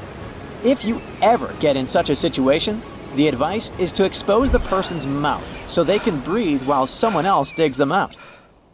If you're heading to the beach, be smart about holes. The best rule is to never dig a hole deeper than the knees of the shortest person in your group. Also, it's a good idea to fill any holes after you're done playing. It's all too easy for someone to stumble into a forgotten pit, and even a shallow hole can cause injuries. From 1997 to 2007, those sand holes took 31 lives in the US, and that's just within 10 years. Remember I told you sharks are responsible for fewer lives? From 1997 to this day, in 27 years, 29 people in the US have met their early demise because of sharks. Hitting the beach only to find a bunch of algae? Total buzzkill! But while some algae are totally fine, even to munch on, others can bring serious health risks, even if you're just hanging next to them. Algal blooms, or red tides, happen when algae go on a wild growth spree. These blooms can release nasty toxins that are bad news for humans, fish, shellfish, and even birds. One of the most well-known algal blooms rolls around almost every summer on Florida's Gulf Coast, leading to shellfish that are no longer safe to munch on. Even the ones that aren't toxic can throw a wrench in the ecosystem. When all that algae eventually withers and breaks down, it uses up the oxygen in the water, leaving marine life gasping for air. Folks definitely need to steer clear of eating shellfish from areas hit by these toxic algal blooms. Back in 1990, 6 fishermen almost met a tragic end after scarfing down some steamed mussels they'd gathered near Cape Cod, Massachusetts. Swimming in those waters doesn't always pose a serious health risk, but it's still not recommended. Some people might experience skin irritation or itchy eyes. Also, make sure to steer clear of swimming near dead fish, since that's where harmful bacteria can hang out. If you start to feel weird after getting in the water, it's best to get out and rinse off with fresh water right away. You know, it's not always some specific thing that makes certain beaches risky. Sometimes, beaches themselves are just full of surprises. Take Eddy Bay or Mission Beach in Australia, for example. The chances are you'll have to share the sand with cassowaries, some of the most intimidating birds on the planet. Picture getting all set to relax and sunbathe, only to find these giant flightless birds hanging out nearby. They're like emus, but scarier. They can weigh over 160 pounds and might be a bit aggressive, so watch out. If those birds don't freak you out, then the black sand beaches of Kilauea might just do the trick. They sure look inviting, but these beaches are right next to one of the most active volcanoes in the world, Mount Kilauea, which has been erupting since 1983, pouring hot lava into the ocean. These hot waters are not a big deal compared to some Hawaiian beaches. If you ever want to take a dip at Hanakapiai Beach on Kauai's coast, reconsider that plan. The beach is infamous for its strong rip currents that can pull you out to sea in an instant. If you find yourself caught in one, the nearest safe shore is a daunting 6 miles away. Official records show at least 30 fatalities here, but a nearby sign reportedly tallies up to over 80. Rips are those strong currents that pull water out to the ocean, and they can quickly drag people and stuff away from the shallow water near the beach. Typically, they move at about 1 to 2 miles per hour, but they can speed up to 4 or 5 miles per hour, which is faster than the speed of some professional swimmers. These currents are especially fierce when the surf is big, but you should never underestimate any body of water. You can also find rips around river mouths, estuaries, and even near structures like piers and groins. They can be tricky to spot, but you might notice a patch of churning, choppy water on the ocean's surface that signals a rip current. Riptides aren't exclusive to some specific location. They can be found across the world. Playa Zipolite in Mexico, Australia's Fraser Island, and many more. Another water danger is shore break waves. Those are fierce waves that crash straight onto the beach, often right on the sand. Imagine the force of a car slamming down on your body. That's kind of what getting caught in a shore break feels like. Such waves can cause some gnarly injuries, particularly to your neck and spine, even if they don't look super huge. Hawaii is notorious for its intense shore breaks, especially spots like Keiki Beach, where surfers throw caution to the wind for a thrill. So, if you're hitting a Hawaiian beach, keep an eye on those insider waves and always look out for lifeguards. Getting stung by jellyfish is something that happens a lot to folks who are swimming, wading, or diving in the ocean. Those long tentacles can deliver venom through thousands of tiny, sharp stingers. However, to us humans, this venom doesn't do much. Yeah, it's very unpleasant. It gives us burning sensations and probably some skin redness, but that's mostly it. You won't even spot the stung area in a couple of days. Most jellyfish stings will heal up on their own in a few days or weeks with some at-home care, even though sometimes they can lead to something more dangerous with way more severe symptoms. However, if you're hanging out in the coastal waters of northern Australia and the Indo-Pacific region, and you get stung by a jellyfish, you're in for a lot of trouble, my friends. See, it's the area where box jellyfish live, and these jellies are no joke. Some people rightfully call them sea wasps or even marine stingers. They're probably the most hazardous and toxic jellyfish out there. Their sting is incredibly excruciating. So much so that some folks have experienced cardiac arrest before they even made it to the shore. Rumor has it, those jellies are responsible for taking nearly 80 lives in Australia since records started. So how do you tell who's who? Unlike regular jellies, box jellyfish got this pale blue see-through vibe. Also, they got their name because their bell-shaped body looks like a cube. Well, we've been miscalling Uranus all this time. Actually, astronomers say we should be pronouncing it like Uranus, not Uranus. I can't say a different stress changes much, though. However, things could have been different. Initially, Uranus was supposed to have the majestic king-like name of George, because astronomers wanted to name it after King George III. In the end, they changed their minds, and now, well, it's the punchline of every joke. If you take the total cost of launching a mission and divide it by the weight of the cargo, you'll see some pretty mind-blowing figures. According to specialists, back in 2016, it used to cost $10,000 to send just 1 pound of cargo into space. But now, prices have gone through the roof. Cygnus spacecraft's cargo costs over $43,000 per pound, while SpaceX's new carriers come in at around $27,000 per pound. Remember how hard it is to pay $5 for water at airports? Now, a bottle of water in space would cost somewhere between $9,000 and $43,000, and that's only to have it delivered in space. Now, as for water in space, well, it used to be considered a super rare thing. But in reality, there's water ice all over our solar system, so you don't have to buy those overpriced $43K water bottles. It's hanging out there in comets, asteroids, and even in hard-to-see craters on Mercury and the Moon. We're not sure if there's enough water in these places to support colonies of people, though. Mars also has ice at its poles, hiding under the surface dust and frost. Even smaller celestial bodies, like Saturn's moon Enceladus and dwarf planet Ceres, have ice. NASA scientists think there might be a chance of finding life on Jupiter's moon Europa. There might be liquid water beneath its icy shell. Europa, even though it's a lot smaller than Earth, might have an ocean deep enough to hold twice as much water as all the oceans on our planet combined. In 2009, scientists exploring a massive cloud of dust and gas in the center of our galaxy stumbled upon a fascinating surprise. They found ethyl formate within the cloud. This chemical is responsible for the delightful flavor of raspberries and has a rum-like scent. Furthermore, another nearby region is brimming with ethyl alcohol, the same type found in many beverages. In fact, there is enough alcohol in this region to provide every person on Earth with 300,000 pints of beer every day for the next billion years. Now, believe it or not, we do have a black hole on Earth. The thing is, creating an in-lab black hole was a sort of indispensable thing to do. Studying black holes in real space remains a distant dream, so it was only possible to create one to experiment with in a lab. A group of scientists in the Netherlands wanted to explore the mysterious Hawking radiation theory proposed by the iconic Stephen Hawking.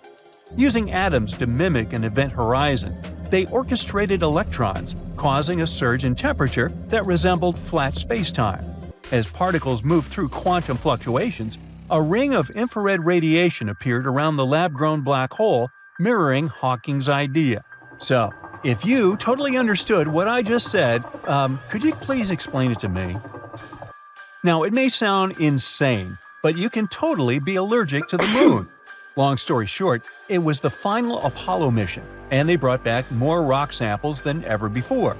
Plus, they had the first and only pro-scientist on the moon, Jack Schmitt. He was a geologist, and his rock samples helped scientists learn more about the moon's magnetic field and volcanic history. During the expeditions, it became evident that Jack Schmitt was allergic to moon dust.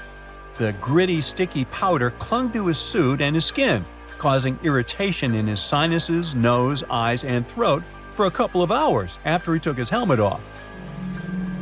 Meanwhile, neutron stars are extremely dense, being basically just a bunch of neutrons squished into a super small space. If you had just a teaspoonful of this stuff, it would weigh more than the entire human population combined. And to match the density of a neutron star, we'd all have to squeeze into the space the size of a sugar cube. No thanks. When it comes to outer space, we tend to think that Earth and the Moon are pretty close together. But in reality, you can actually squeeze all the other planets of our solar system between Earth and the Moon. The average distance between them is about 240,000 miles. If you added up the diameters of the 7 planets, you'd still have some room to spare, about 5,000 miles. In 2011, scientists made a groundbreaking discovery of a massive reservoir of water in space. This water, equivalent to 140 trillion times all the water in Earth's oceans, could provide each person on our planet with a planet's worth of water 20,000 times over. This reservoir was located near a massive black hole drawing in matter and emitting energy, known as a quasar. The water was formed by energy waves colliding hydrogen and oxygen atoms together, and it was found around 12 billion light-years away. So, when the Curiosity Mars rover snapped its very first sunset picture in 2015, scientists were practically doing backflips from excitement. Turns out, sunsets on the red planet are anything but red. They're actually a stunning shade of blue. According to NASA, the reason behind this phenomenon is that the dust in Mars' atmosphere is like a magical filter that lets blue light shine through while blocking out those warm tones like yellow, orange, and red. Well, Venus is a slow spinner compared to Earth. It takes this planet 243 days to make a full rotation, and it spins in the opposite direction. But even though Venus takes longer to spin around, it zooms around the Sun in just 225 days because it's located so close. So, believe it or not, a year on Venus is actually shorter than its day. So, you might think that the night sky should be full of stars with no dark spaces at all. This idea is known as Olbers' paradox, named after German astronomer Heinrich Wilhelm Olbers. He thought that if the universe was infinite, unchanging, and timeless, then we should see stars everywhere we look. But it turns out that the universe is not infinite, unchanging, or timeless. Edwin Hubble discovered that the universe is actually expanding, and the leftover radiation from the Big Bang tells us that the universe is about 13.8 billion years old. Think of all the birthday candles. Ooh! So, the reason we don't see stars in every direction is because some stars are just too far away, or they haven't been around long enough for their light to travel all the way to us. During the Apollo 16 lunar mission, Ken Mattingly, the command module pilot, had a bit of a scare when he realized his wedding ring was missing. The whole crew frantically searched the spacecraft for it, but no luck. Finally, on day 9, while Mattingly was on a spacewalk, the ring was spotted floating out the hatch door. Charles Duke Jr. tried to grab it but missed. Luckily, it bounced off Mattingly's helmet into Duke's hands. It's cool they found the ring, but there are many other things people left up there. There's even a toothbrush floating around somewhere. Mercury is already the tiniest planet in our solar system, not counting Pluto, of course, and the second densest after Earth. And believe it or not, it's actually shrinking and getting denser. For a long time, scientists thought Earth was the only planet with tectonic activity. But that all changed when the Messenger spacecraft flew by Mercury, giving us a detailed scan of the whole planet. In 2016, Messenger discovered these cool cliff-like formations called fault scarps. Since they're still relatively small, scientists think they're pretty new, suggesting that Mercury is still contracting 4.5 billion years after the solar system began. And around 10 years ago, Australian astronaut Luca Parmitano went through a near-drowning experience during his spacewalk due to a water leak that went unaddressed. Nobody knew how it happened and why Luca ended up having water in his helmet. NASA was investigating the issue for months, but they were unable to determine the exact cause of the water entering Luca's helmet. So in Westbrook, Maine, people saw an enormous ice disk in January 2019. This disk was like a wintry carousel. It was spinning away in the Penobscot River. Residents called it everything from an icy lazy Susan to a frozen spinning wheel. It was estimated to be around 300 feet wide, which made it one of the biggest ice disks ever seen. Weirdly, the spinning ice disk notion isn't new. They've shown up in places like Russia and Washington before. They were almost always a perfect circle. So why do they happen? Well, some scientists in 1997 thought it was because river water created a whirlpool effect around a chunk of ice, smoothing it out to be perfectly circular. Yet, in 2016, other scientists claimed that river currents helped these disks get started, but temperature changes kept them twirling. Warmer water makes the ice melt and sink, creating a vortex that keeps the disk spinning. The warmer the water, the faster it spins. Ever heard of the Hestilin lights of Norway? They aren't the same as northern lights. Think of these lights as glowing balls. They have been seen since at least the 1930s. These luminous wonders show up in all sorts of colors and shapes. Sometimes they flicker, and other times they just chill in the air. The Hestilin lights can show up 10 to 20 times a week. They appear both during the day and at night. They can last for just a few seconds or hover for over an hour. Interestingly, nobody has a clue about what exactly they are. The efforts to understand these lights include Project Hestilin, started in 1983, and later projects like the Triangle Project. Despite ongoing research, there's no consensus on the origin of the lights. Some suggested explanations include misperception of celestial bodies, aircraft, or mirages. One theory ties the lights to airborne dust from mining, while another mentions plasma, formed by ionized air and dust during radon decay. Okay. Ringing rocks is a cool geological thing you probably didn't know about, and it's our next stop on the Mysterious Natural Phenomena Tour. You can find them in Bucks County in the U.S. If you give these rocks a hit with a hammer or another rock, they start ringing. Scientists have been studying them, but the mystery remains. There are different hypotheses about this one too. Things like the size and shape of the boulders and how they're stacked can affect the sounds they make. But that alone doesn't give them the ability to ring. Even though the sound is often described as metallic, it's likely because of the rock's density and internal stress, not just its iron content. A scientific experiment from the 1960s suggested that the ringing ability came from some internal stress, not external weathering. The live rocks found in the middle of boulder fields showed expansion or relaxation after being cut, indicating internal elastic stresses. A slow weathering rate in dry fields could cause these stresses. The relic stress theory suggests that these boulders act like guitar strings. A de-stressed boulder gives a dull thud, but a stressed one resonates at different frequencies. The boulders can still ring when removed from their fields, leading to myths about stealing them. Most fields are now cleared of smaller ringers, and breaking large boulders stops the ringing. Large equipment is needed to move the remaining small ringers, weighing over a ton. Now let's talk about the Naga fireballs. They only show up along the Mekong River in Asia. These picky fireballs hang out in just a 155-mile stretch of the river. The reddish glowing balls rise naturally from the water into the air.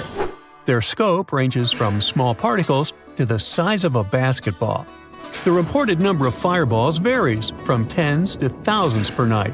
They can be spotted all year round, but they seem to go wild during the full moon in late autumn. Why? Well, that's just another one of their little mysteries. Some have tried to explain the phenomenon scientifically. One theory suggests that flammable phosphine gas from the marshy environment could be the cause. However, skeptics argue that spontaneous ignition isn't likely to be the reason. Another scientific explanation involves free-floating plasma orbs created when surface electricity is discharged into a solution. Still, these typically occur in controlled settings during experiments, and not naturally. We can carry on with ball lightning. It's a super rare thing, a glowing ball that shows up in the air. It likes to make an appearance close to the ground during thunderstorms, hanging out with regular lightning. It can be red, orange, yellow, white, or blue, and it's often accompanied by a hissing sound and a funky smell. This flashy sphere of light is a quick show. It lasts just a few seconds, zooming around, and then poof, it's gone, sometimes quietly, sometimes with a little pop. Ball lightning might seem like a troublemaker, but it's usually harmless. Sure, it's been known to burn or melt stuff on occasion, but it's not out to get us. Scientists aren't entirely sure why it happens or how it's related to regular lightning. People have been tossing around ideas like weird air or gas behavior, high-density plasma stuff, or even a vortex of glowing gases. Even microwave radiation trapped in a plasma bubble is on the list. But don't get it confused with bead lightning. That's a different one, more like a string of beads. And it happens when a bolt of lightning sticks around for a good chunk of a second. Shh! We're now at the Mapimi Silent Zone. It's this spot near this place in Mexico. The story goes that in this desert patch, you can't pick up any radio signals or talk to anyone. In July 1970, a rocket from Utah went off course and landed here. It was carrying some sort of cobalt. Authorities had to haul away tons of soil from the crash site. Now, thanks to the cleanup, the silent zone is wrapped up in myths. People talk about weird magnetic stuff messing with radios and about plants and critters going through mutations. Well, locals go with it, boosting tourism in the region. Alright, we can now talk a bit about the sun. Well, it's not just a big ball of fire. It's got an outer layer called the corona. Think of it as an invisible sun jacket made of gases. You usually can't see it because the sun is super bright. But there's a trick. During a total solar eclipse, when the moon slides between us and the sun, the corona shows up, all glowing and white. The corona is scorching hot, even hotter than the sun's surface, which is kinda weird. Scientists are on a mission to crack this heat mystery. They found something called heat bombs shooting from the sun into the corona, exploding and warming things up even more. But that might be just one piece of the puzzle. You see, the sun's surface is like a playground covered in magnetic fields. These magnetic fields create cool shapes on the sun, like loops and streamers. Special telescopes help us see these cool patterns up close. The corona stretches way out into space, and from there, it sends out the solar wind that moves through our solar system. Its particles are so speedy that they escape the sun's gravity. So, there's this cool spot called Kuala Sangalore Beach that you can only check out when the tide is low. The timing changes every day, and you can't get there when the tide is high. Most of the time, it's hiding under the sea, not even on the map. But when the tide's just right, bam, it pops up. Kind of like Malaysia's own version of Salar de Uyuni. People call it the mirror of the sky because when it's not underwater, it turns into a giant reflection of the sky. An awesome spot for cool Instapics. Besides being a sweet travel spot, it's also home to a bunch of marine life, like sea and baby clams that live all over the sandy shores. Living on our beautiful planet might seem safe, but only until you start thinking of all those dangers lurking just around the corner or in the vast darkness of the cosmos. Let's see what may eventually lead to the end of planet Earth. With each new potential threat, it gets more and more terrifying. Consider yourself warned. First of all, let's talk about hypercane. This natural disaster can get really extreme. A hypercane is a theoretical hurricane of unsurpassed power. It would occur if the ocean became overheated as a result of climate change, or a massive volcanic eruption could trigger it. In any case, these conditions would create a hurricane, which, unlike regular hurricanes, would stretch way beyond the lower stratosphere. The speed of such a storm would reach 500 miles per hour. The pressure inside the hypercane would be so low that it wouldn't let it wear out as quickly as other hurricanes. The hypercane could last for weeks on end. But the worst thing? It would likely damage or even destroy part of Earth's ozone layer, and the hole could be the size of the entire North American continent. Then we've got super destructive tornadoes. A tornado is a violently rotating column of air. It usually extends from a thunderstorm and is in contact with the ground. Inside a thundercloud, warm, humid air rises upward, and cool air falls down along with rain or hail. Such conditions can lead to the appearance of spinning air currents inside the cloud. Interestingly, these air currents start out horizontal, but at one point they can become vertical and drop down from the cloud, becoming a tornado. Some tornadoes are narrow, rope-like swirls, but others turn into wild funnels. Tornadoes are ranked with the help of the enhanced Fujita scale. A weak tornado normally lasts for a few minutes and doesn't move faster than 100 miles per hour. The next level is a strong tornado. Such whirlwinds can last for 20 minutes or so and have winds of up to 200 miles per hour. And then we can also have violent tornadoes. Those can last for more than an hour and move at a speed of between 200 and 300 miles per hour. On average, around 1,000 tornadoes occur in the USA every year. There's even a region that got named Tornado Alley. It's a 10-state area in the Midwest, but tornadoes can happen in any state. One of the most destructive natural disasters was the tri-state tornado in the USA. It was the world's longest-lasting single tornado that traveled 220 miles through Missouri, Illinois, and Indiana. At the same time, the average tornado's path is usually no longer than 5 miles. But what if one day, a tornado much bigger and way more powerful than any we've experienced before swiped through countries and continents? It would leave behind total destruction and devastation. And how about a supercell thunderstorm? It's the least common type of thunderstorm, but it's the most dangerous. It's likely to cause severe weather, damaging winds, very large hail, and even violent tornadoes. What makes supercells unique is a deep and persistent rotating updraft called a mesocyclone. Supercells can potentially last for hours and cause great havoc. An asteroid impact could end all forms of life on Earth too. If a space wanderer was large enough, it could cause widespread devastation, like it happened with the 9-mile-wide asteroid from 66 million years ago. It's rumored to have destroyed 3/4 of the planet's plant and animal species, including dinosaurs. Depending on the asteroid's size and the speed of its approach, the impact could lead to massive fires, tsunamis, and the eternal winter effect. It happens when the debris ejected into the atmosphere blocks sunlight and disrupts the global climate. Luckily, we'd probably notice such a large asteroid coming close to our planet with the help of our equipment long before the collision and would have enough time to get rid of this threat. It would be our very own sun that would bring our world to an end. Our star is a gigantic, constantly changing ball of molten gases. Every once in a while, it spews out bursts of energy, solar flares. They often go hand in hand with something called coronal mass ejections. Those are giant bubbles of ionized gas that can accelerate to incredible speeds. The most powerful volcanic eruptions pale in comparison to solar flares that release 10 million times more energy. Within a few minutes, one solar flare can give out billions of tons of charged particles.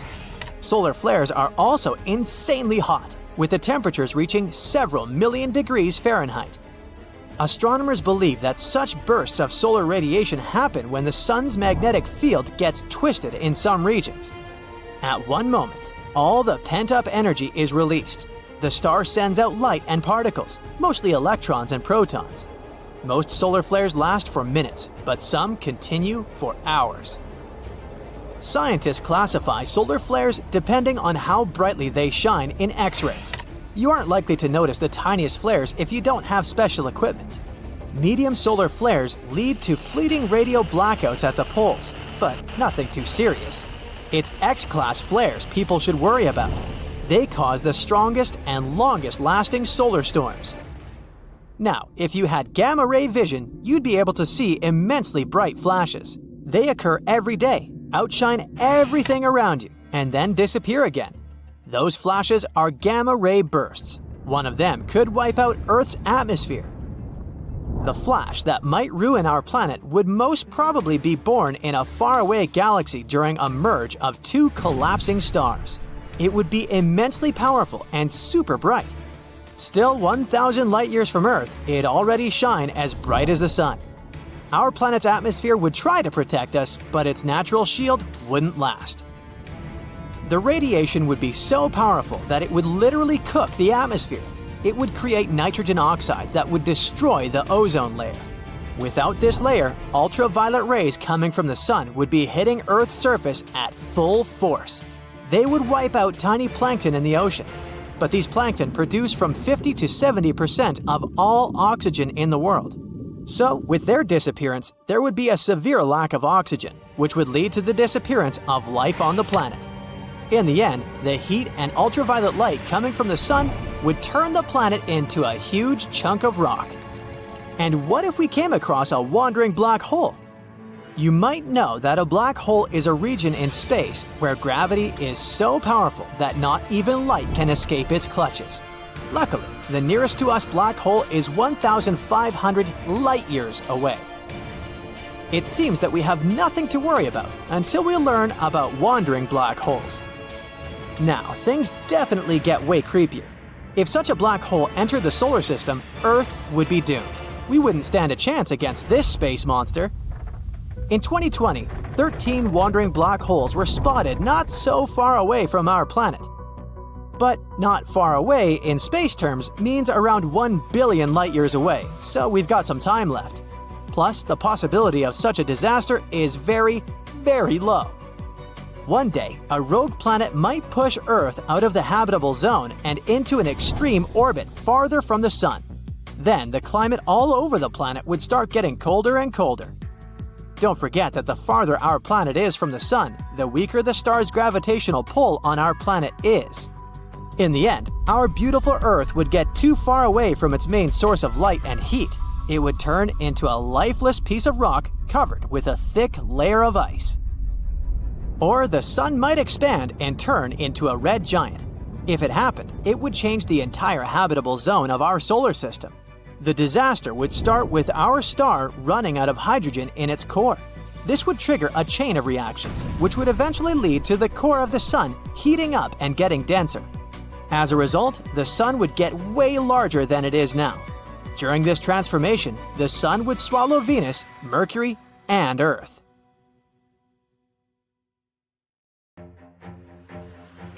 The sea is kind of rough today.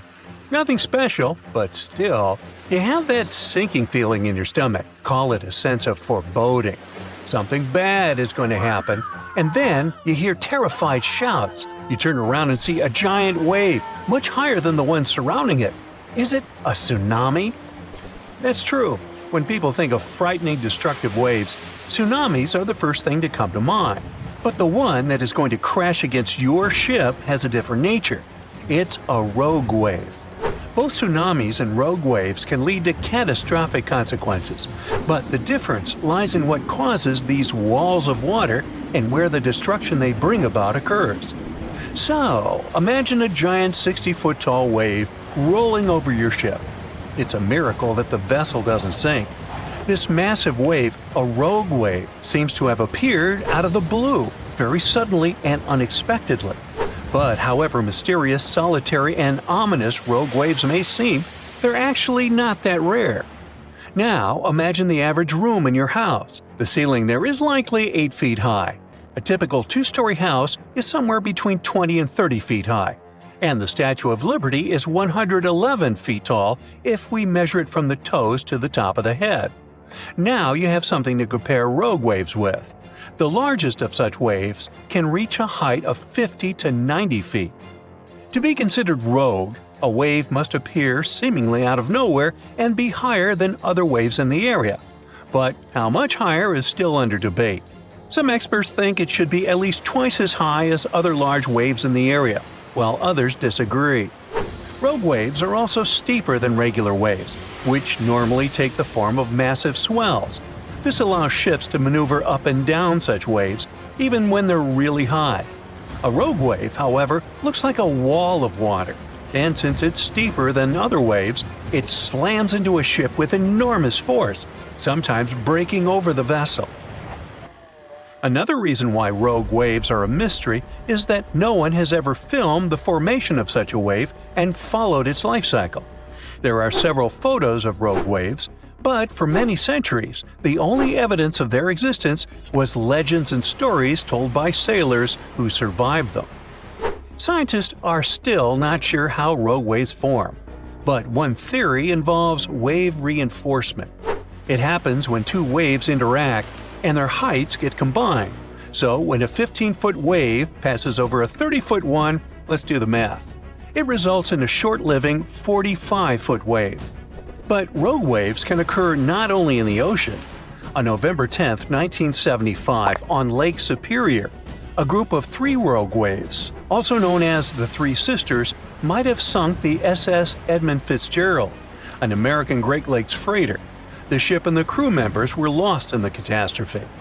The waves followed each other too closely, so the ship couldn't recover and shed the water from the first wave before the following one struck. The captain of a ship that was not far from the Fitzgerald reported that his vessel had been hit by 2 30 to 35-foot waves. These waves likely followed by a third one, then moved further in the direction of the Fitzgerald and might have caused the sinking. Now, let's wave bye-bye to that, and let's move on to tsunamis. It is an extremely dangerous natural disaster. It's very different from rogue waves. In most cases, a tsunami is caused by an underwater earthquake. Usually, when a tsunami is born, it's just a few feet high. But the closer it gets to the shore, the larger it grows. Soon it enters shallow waters and starts to slow down. The first tsunami wave crashes against the shore. Its top moves faster than the bottom, and that's what makes the wave so high and steep. The lowest point of the wave gets to dry land first. In the process, it creates a vacuum effect that pulls the water away from the coast, burying the harbor and seafloor. Those who recognize this first sign of an approaching tsunami still have a chance to save their lives. 5 minutes later, an enormous wall of water hits the shore and wipes out everything in its way. But it's not just a single wave, there are many. This phenomenon is called a wave train. How fast this train is traveling depends not on how far it is from the source of the waves, but on the ocean depth. Tsunamis can move as fast as a jet plane in the middle of the ocean, but once they enter shallow waters, their speed drops. The first tsunami wave isn't usually the strongest, but lots of people don't know it and make the grave mistake that sometimes costs them their lives. After the first wave is gone, they relax and believe the danger is over. That's why the next waves, much bigger and more powerful, catch them off guard. Now sometimes a tsunami comes as a torrent of foaming water. At other times, it makes the sea withdraw, leaving behind stranded fish and overturned boats. Also, if you spot a slight rise in sea level, it might be the sign of an approaching tsunami. The incoming water is the first tsunami wave. The second one can be even larger, and it comes sometime later. You can also notice seawater bubbling, swirling, and creating bizarre patterns. It's another sure sign a tsunami is near. Repeated wave surges can also warn you about a tsunami. If you see unusual swells coming at regular intervals, it might be time to evacuate to high ground. Surprisingly, some of the largest tsunami waves in the world were caused by landslides. For example, a landslide in Lituya Bay in Alaska formed a megawave, one of the largest ever recorded. Its height was 1,720 feet. The mega tsunami surged over the headland, washing away trees, plants, and soil down to bedrock. The wave reached more than half the height of the Burj Khalifa, the tallest construction in the world. When a third of the East Molokai volcano in Hawaii caved in and collapsed into the Pacific Ocean, it triggered a tsunami the size of one of the tallest buildings in the world, Shanghai Tower. The wave was around 2,000 feet high. Another bizarre and dangerous ocean phenomenon is square waves. They appear when two different wave patterns crash into each other at 90 degrees. It often happens near peninsulas or land where two different seas or oceans meet. This phenomenon does kind of look spectacular, but only if you're watching it from the shore. Don't even think about getting in the water to play with such waves. Cross currents in that spot can easily pull even a skilled swimmer under the water. Square waves have caused many shipping accidents over the years, too. And if you see wild, choppy waves carrying ocean debris and seaweed, stay out of the water too. It can be a sign of a strong rip current. That can carry you far away into the ocean. And now, let me tell you about a much larger, I would even say planet-wide phenomenon called Rossby waves. There are two kinds of such waves, oceanic and atmospheric. But since we're talking about ocean waves, yeah. Slow-moving Rossby waves are totally different from ocean surface waves. They don't look like those waves that break along the shore. No, Rossby waves are giant movements of the ocean stretching horizontally across the planet. They can span hundreds of miles in a western direction and are so massive they can change the climate conditions of our planet. They contribute to high tides and even flooding in some areas all over the world. The movement of Rossby waves are complicated and depend on the location. For example, in the Pacific, waves that are closer to the equator take from a few months to a year to travel across the ocean. At the same time, waves further away from the equator often need more than 10 years to make this journey. So, as it goes by, be sure to wave.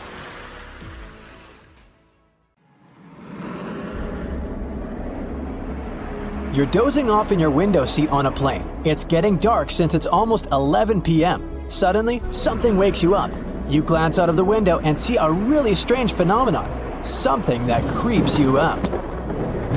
There are bright red, huge flashes illuminating the sky at a distance. They resemble some nightmarish jellyfish.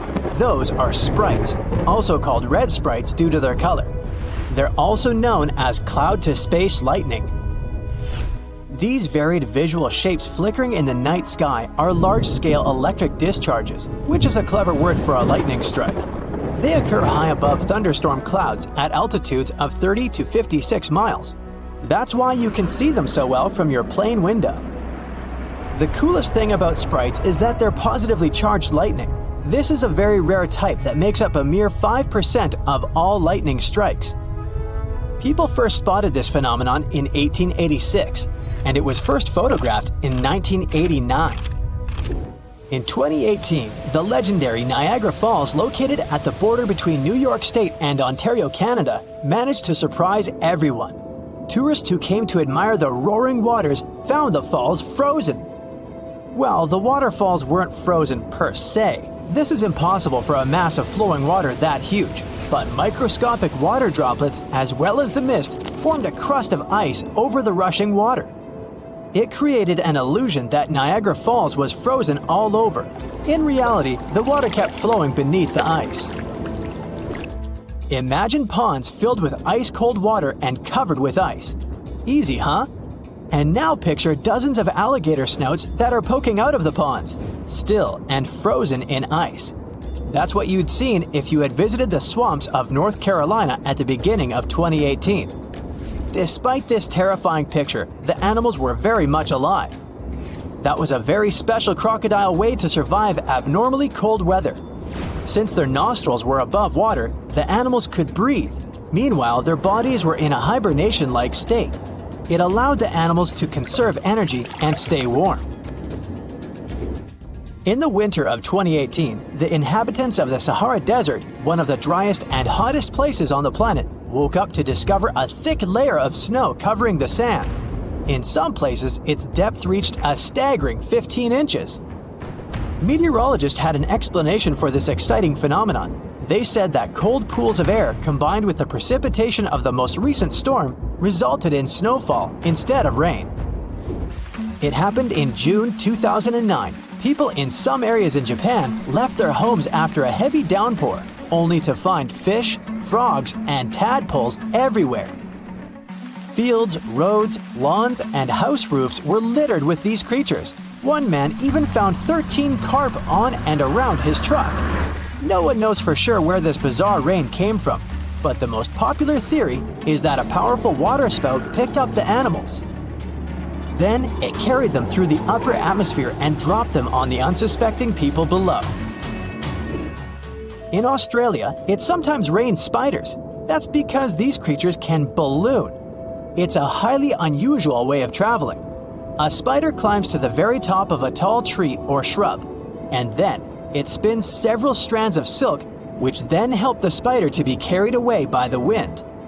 It's not easy to spot ballooning spiders, but sometimes when the weather is especially damp and unpleasant, mass ballooning occurs. Millions of spiders set off on a journey to find another place with better conditions. It may look as if it's snowing outside, but no. Those are spiders drifting down to the ground. The world's longest lightning storms happen in Venezuela and can last for 9 hours per day. The heart of the storm is over Lake Maracaibo, and the clouds tower way higher than your regular thunderstorm clouds. This natural phenomenon, also known as Catatumbo lightning, occurs during 140 to 160 nights a year and can produce up to 28 lightning strikes per minute. You've probably heard how they say that lightning doesn't strike twice in the same place. Well, Catatumbo lightning seems not to know about this rule. At least, it doesn't prevent storm clouds from gathering in the very same place year after year. Volcanic tornadoes are possibly one of the most terrifying natural phenomena. When a volcano erupts, it spews red-hot rock and ash high into the atmosphere. And solid lava pieces and hot gases travel down the volcano's slope. When this flow is moving down, some of the trapped gases begin to rise and spin at the same time. They get squeezed by the surrounding air, which makes them spin faster and faster. That's how a volcanic tornado gets born. Luckily, this phenomenon has a very short lifespan. Even though the island of Newfoundland in Canada can't be called the warmest place on Earth, it's still not that cold. But imagine having to shovel snow in front of your house just several days before your summer vacation. Well, that's exactly what happened on the island in June 2018.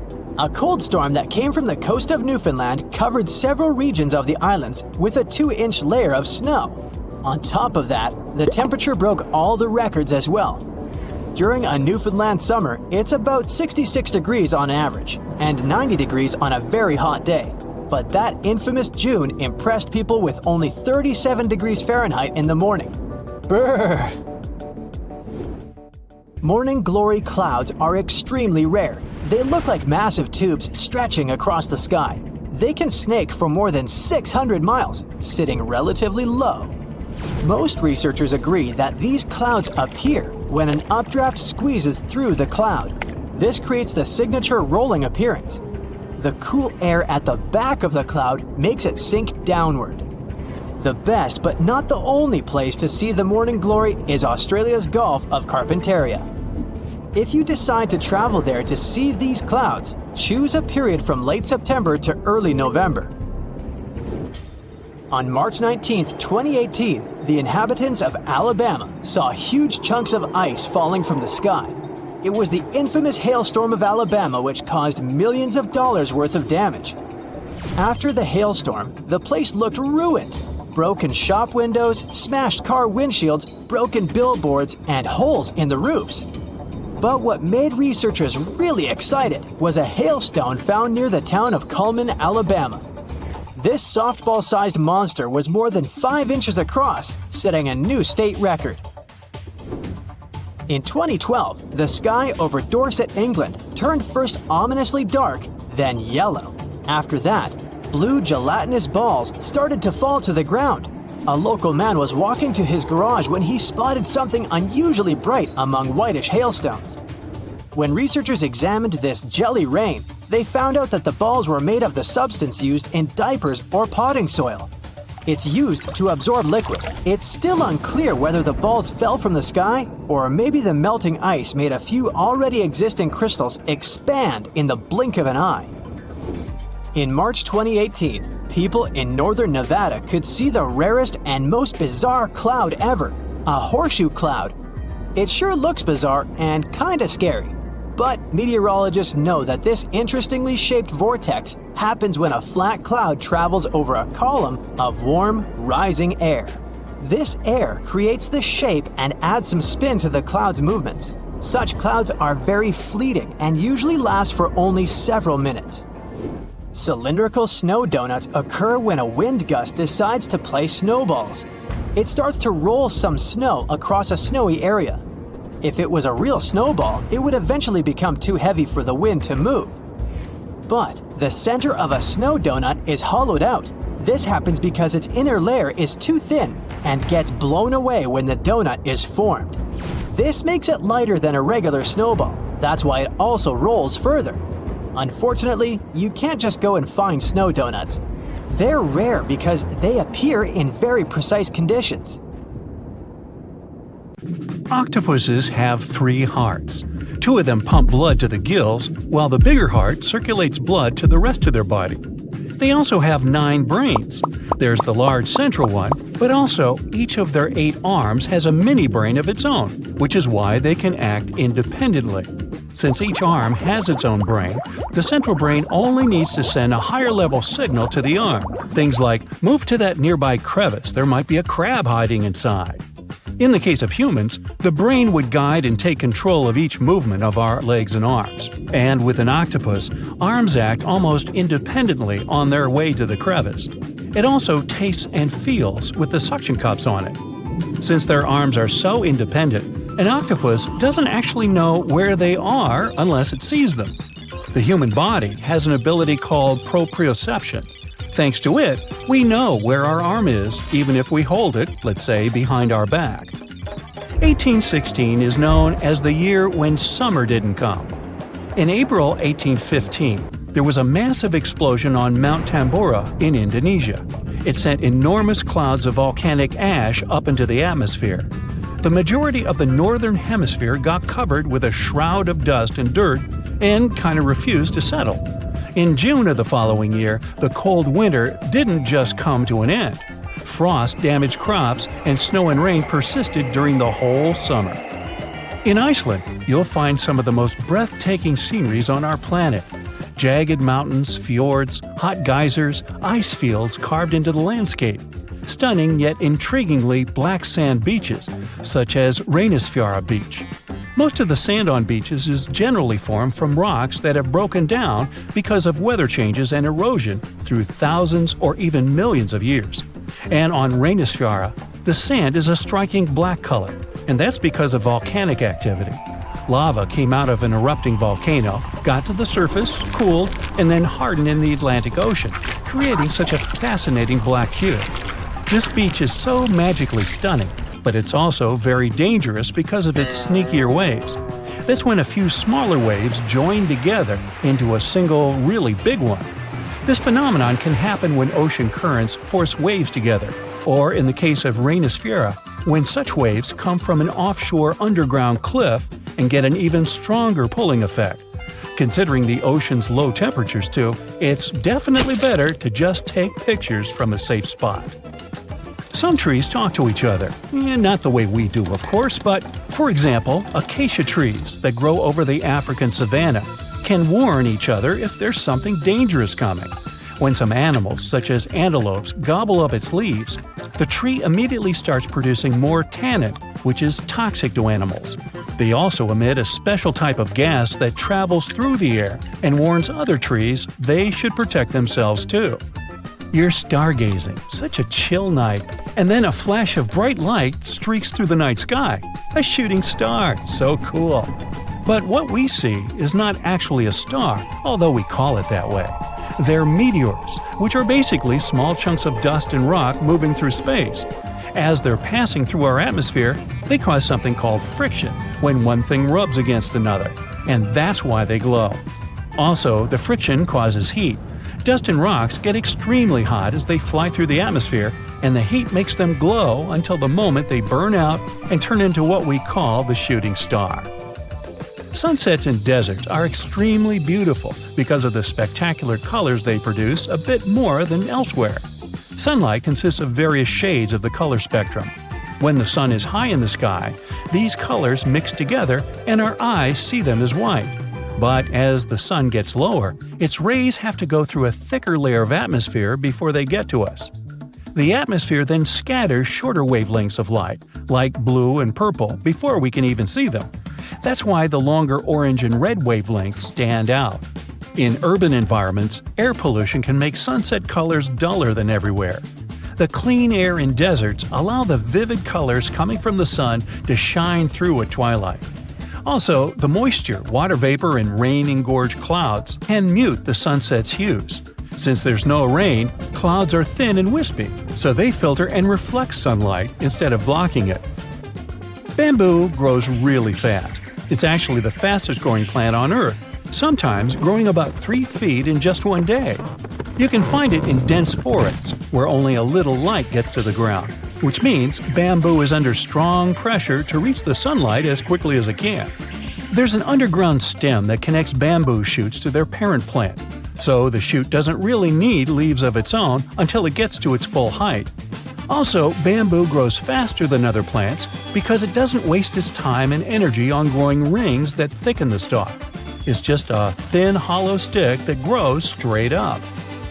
You'll notice some of the big trees have shallow root systems, sometimes even 10 inches deep in the ground. The roots generally need access to oxygen and water, and they can mostly find it in special underground pockets called soil pores. When a tree has ideal moisture and soil conditions, it can send roots deeper down under the surface and get what it needs. But most of the time, conditions are not perfect, considering bedrock, stones, and compact soil that physically prevents the roots from going down. Such obstacles also prevent the roots from getting the needed oxygen.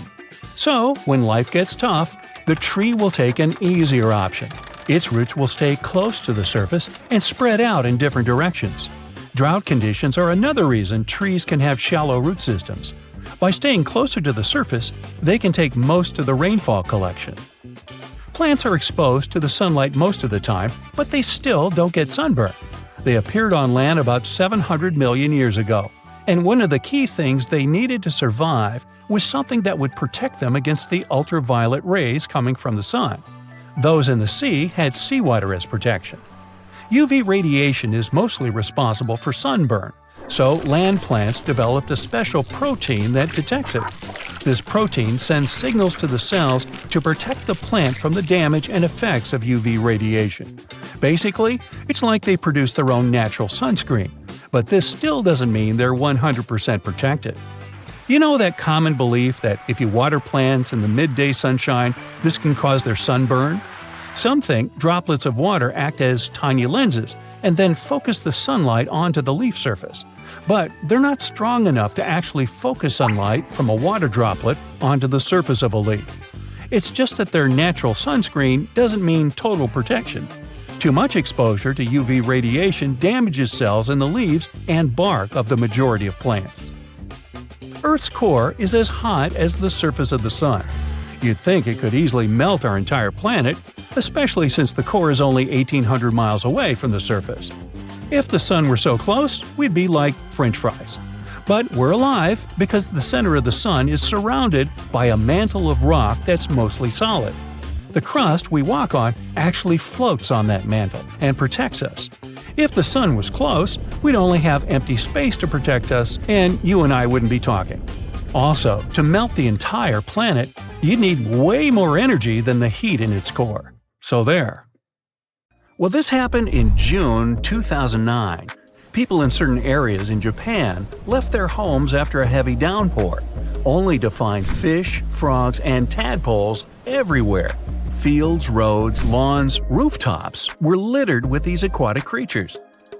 One man was shocked to see 13 carp on and around his truck. Apparently, he stopped to count them. No one knows for sure where the bizarre rain came from, but the most popular theory claims that a powerful waterspout picked up all these creatures. Then it carried them through the upper atmosphere and dropped the animals on the unsuspecting people below. Shelf clouds look like something from a sci-fi movie. They form when warm and moist air gets caught in a thunderstorm updraft. These ominous clouds most often mean a storm is coming. Breathtaking rainbow clouds appear on top of cotton-like puffy clouds after thunderstorms. The puffy clouds are low-altitude ones. They usually hover at a height of around 6,000 feet. When the water vapor they contain condenses, the resulting droplets act like prisms. This forms multicolored caps over the clouds. Morning glory clouds are extremely rare. They look like massive tubes stretching across the sky. They can snake for more than 600 miles, sitting relatively low. Most researchers agree that these clouds appear when an updraft squeezes through the cloud. This creates the signature rolling appearance. The cool air at the back of the cloud makes it sink downward. The best, but not the only place to see morning glory, is Australia's Gulf of Carpentaria. If you decide to travel there to see these clouds, choose a period from late September to early November. It was 2012 when the sky turned first ominous dark, then yellow. After that, blue gelatinous balls started to fall to the ground. A man from the UK found these balls outside during a hailstorm. He was walking to his garage when he spotted something unusually bright among the whitish hailstones. When researchers examined this jelly rain, they found out the balls were made from the substance used in diapers or potting soil. It's used to absorb liquid. It's still unclear whether the balls fell from the sky, or maybe the melting ice made a few already existing crystals expand in the blink of an eye. Huge white lumps over your head are called mammatus clouds. They can make you believe the sky is falling.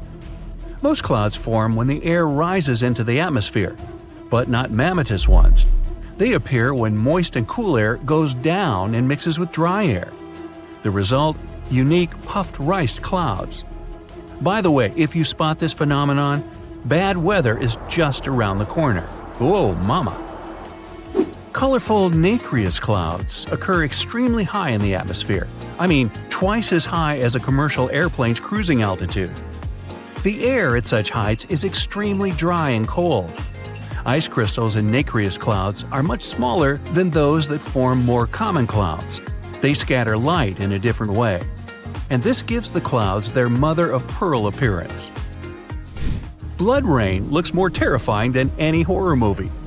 But in reality, there's nothing strange or unnatural about this weather phenomenon. People have known about such scarlet-tinted rains since the time of ancient Rome. Sometimes powerful winds lift red dust into the atmosphere and carry it far, far away, to another galaxy. In the end, this dust gets mixed with clouds, which colors the rain. By the way, dust from coal mines can make the rain black. Pollen is responsible for yellow rains, and some other kinds of dust can turn the rainwater white. In Australia, it sometimes rains spiders. That's because these creatures can balloon. That's a highly unusual way of traveling. A spider climbs to the very top of a tall tree or shrub, and then it spins several strands of silk. These strands help the spider to be carried away by the wind. It's not easy to spot ballooning, but sometimes, if the weather is especially damp and unpleasant, mass ballooning happens, and then you can't help but pay attention. Millions of spiders set off on a journey to find another place with better conditions. It may seem like it's snowing outside, but no, those are spiders drifting down to the ground. Ever see huge round discs in the sky? Most likely, those were lenticular clouds. They usually form over large and high places, like mountains or hills. When strong winds bump into some barrier, this creates an air wave. The air kind of wraps around the obstacle, and the higher the barrier is, the colder the air that's rising over it becomes. At some point, the moisture it contains turns into water droplets, and they form the unusual clouds. Lenticular clouds can look like waves, a pizza, or even a stack of pancakes. How yummy! Volcanic tornadoes are possibly one of the most terrifying natural phenomena. When a volcano erupts, it spews red-hot rock and ash high into the air. As for solid lava pieces and hot gases, they travel down the volcano slope. When this flow moves down, some of the trapped gases begin to rise and spin at the same time. They get squeezed by the surrounding air, which makes them spin faster and faster. That's how a volcanic tornado gets born. Luckily, this phenomenon has a very short lifespan. On March 19, 2018, the inhabitants of Alabama had to run for their lives. Otherwise, they would have been hit by huge chunks of ice falling from the sky. It was the infamous hailstorm that caused millions of dollars worth of damage. After the hailstorm, the area looked gloomy. Broken shop windows, smashed car windshields, busted billboards, holes in the roofs. At least, researchers got excited when they found a hailstone near the town of Cullman. This softball-sized monster was more than 5 inches across. No wonder it set a new state record. Cylindrical snow donuts occur when a wind gust decides to make a snowball. It starts to roll some snow across a snowy area. If it were a real snowball, it would eventually become too heavy for the wind to move. But the snow donut's center is hollowed out. This happens because its inner layer is too thin and is blown away when the donut is formed. This makes it lighter than a snowball, and that's why it also rolls farther. Unfortunately, you just can't go and find snow donuts. They're rare because they need very precise conditions to appear. Moonbows are a much rarer phenomenon than rainbows. They're caused by moonlight rather than direct sunlight and occur only when the moon is near full. Moonbows are dim and often seem to be white, but it's just an illusion. The human eye is just not sensitive enough to catch all the colors. Lightning balls are small, floating spheres of light. They can be orange, yellow, or even red. Sometimes lightning balls descend from the sky. In other cases, they appear out of nowhere, hovering several feet above the ground. They don't emit any heat or produce very little sound. Lightning balls can bounce off objects. If they come across something electrical, like a TV, they usually disappear with a quiet pop, leaving behind the smell of sulfur. But lightning balls can also start fires or explode. Scientists believe lightning balls might be connected with thunderstorms, but there's no solid proof yet. Fog bows are almost white, pale blue on the inside, and faint red on the outside. You have higher chances of seeing a fog bow over the cold sea or ocean when warm air comes into contact with much colder air. This phenomenon also occurs when the sun is bright and the fog is thin enough for the light to get through. Pele's hair is thin lava threads. They look golden and pretty, but don't even think about picking them up. Yeah, they can harm you. The wind sometimes catches small droplets of lava coming from active volcanoes. These droplets get carried miles away from the vent. They get stretched into super thin glass wires, also called hair lava. Some strands can be as long as 6 feet. In March 2018, those who looked up in the sky in northern Nevada saw one of the rarest and most bizarre clouds ever. It was a horseshoe cloud. Such a vortex happens when a flat cloud travels over a column of warm, rising air. This air not only gives the cloud its impressive shape, but also adds some spin to its movement. But you've got to be quick. Horseshoe clouds are very fleeting and usually last for only several minutes. Frost flowers bloom on young sea ice in the Arctic Ocean or on thin lake ice. They're fragile and delicate ice crystals. These structures grow during temperature changes. They draw moisture from the ice surface and rise, capturing bacteria and salt. You can find frost flowers in Antarctica too, but wherever these crystals grow, people know disappointingly very little about them. Still, they're awfully pretty. That's it for today. So hey, if you pacified your curiosity, then give the video a like and share it with your friends. Or if you want more, just click on these videos and stay on the bright side.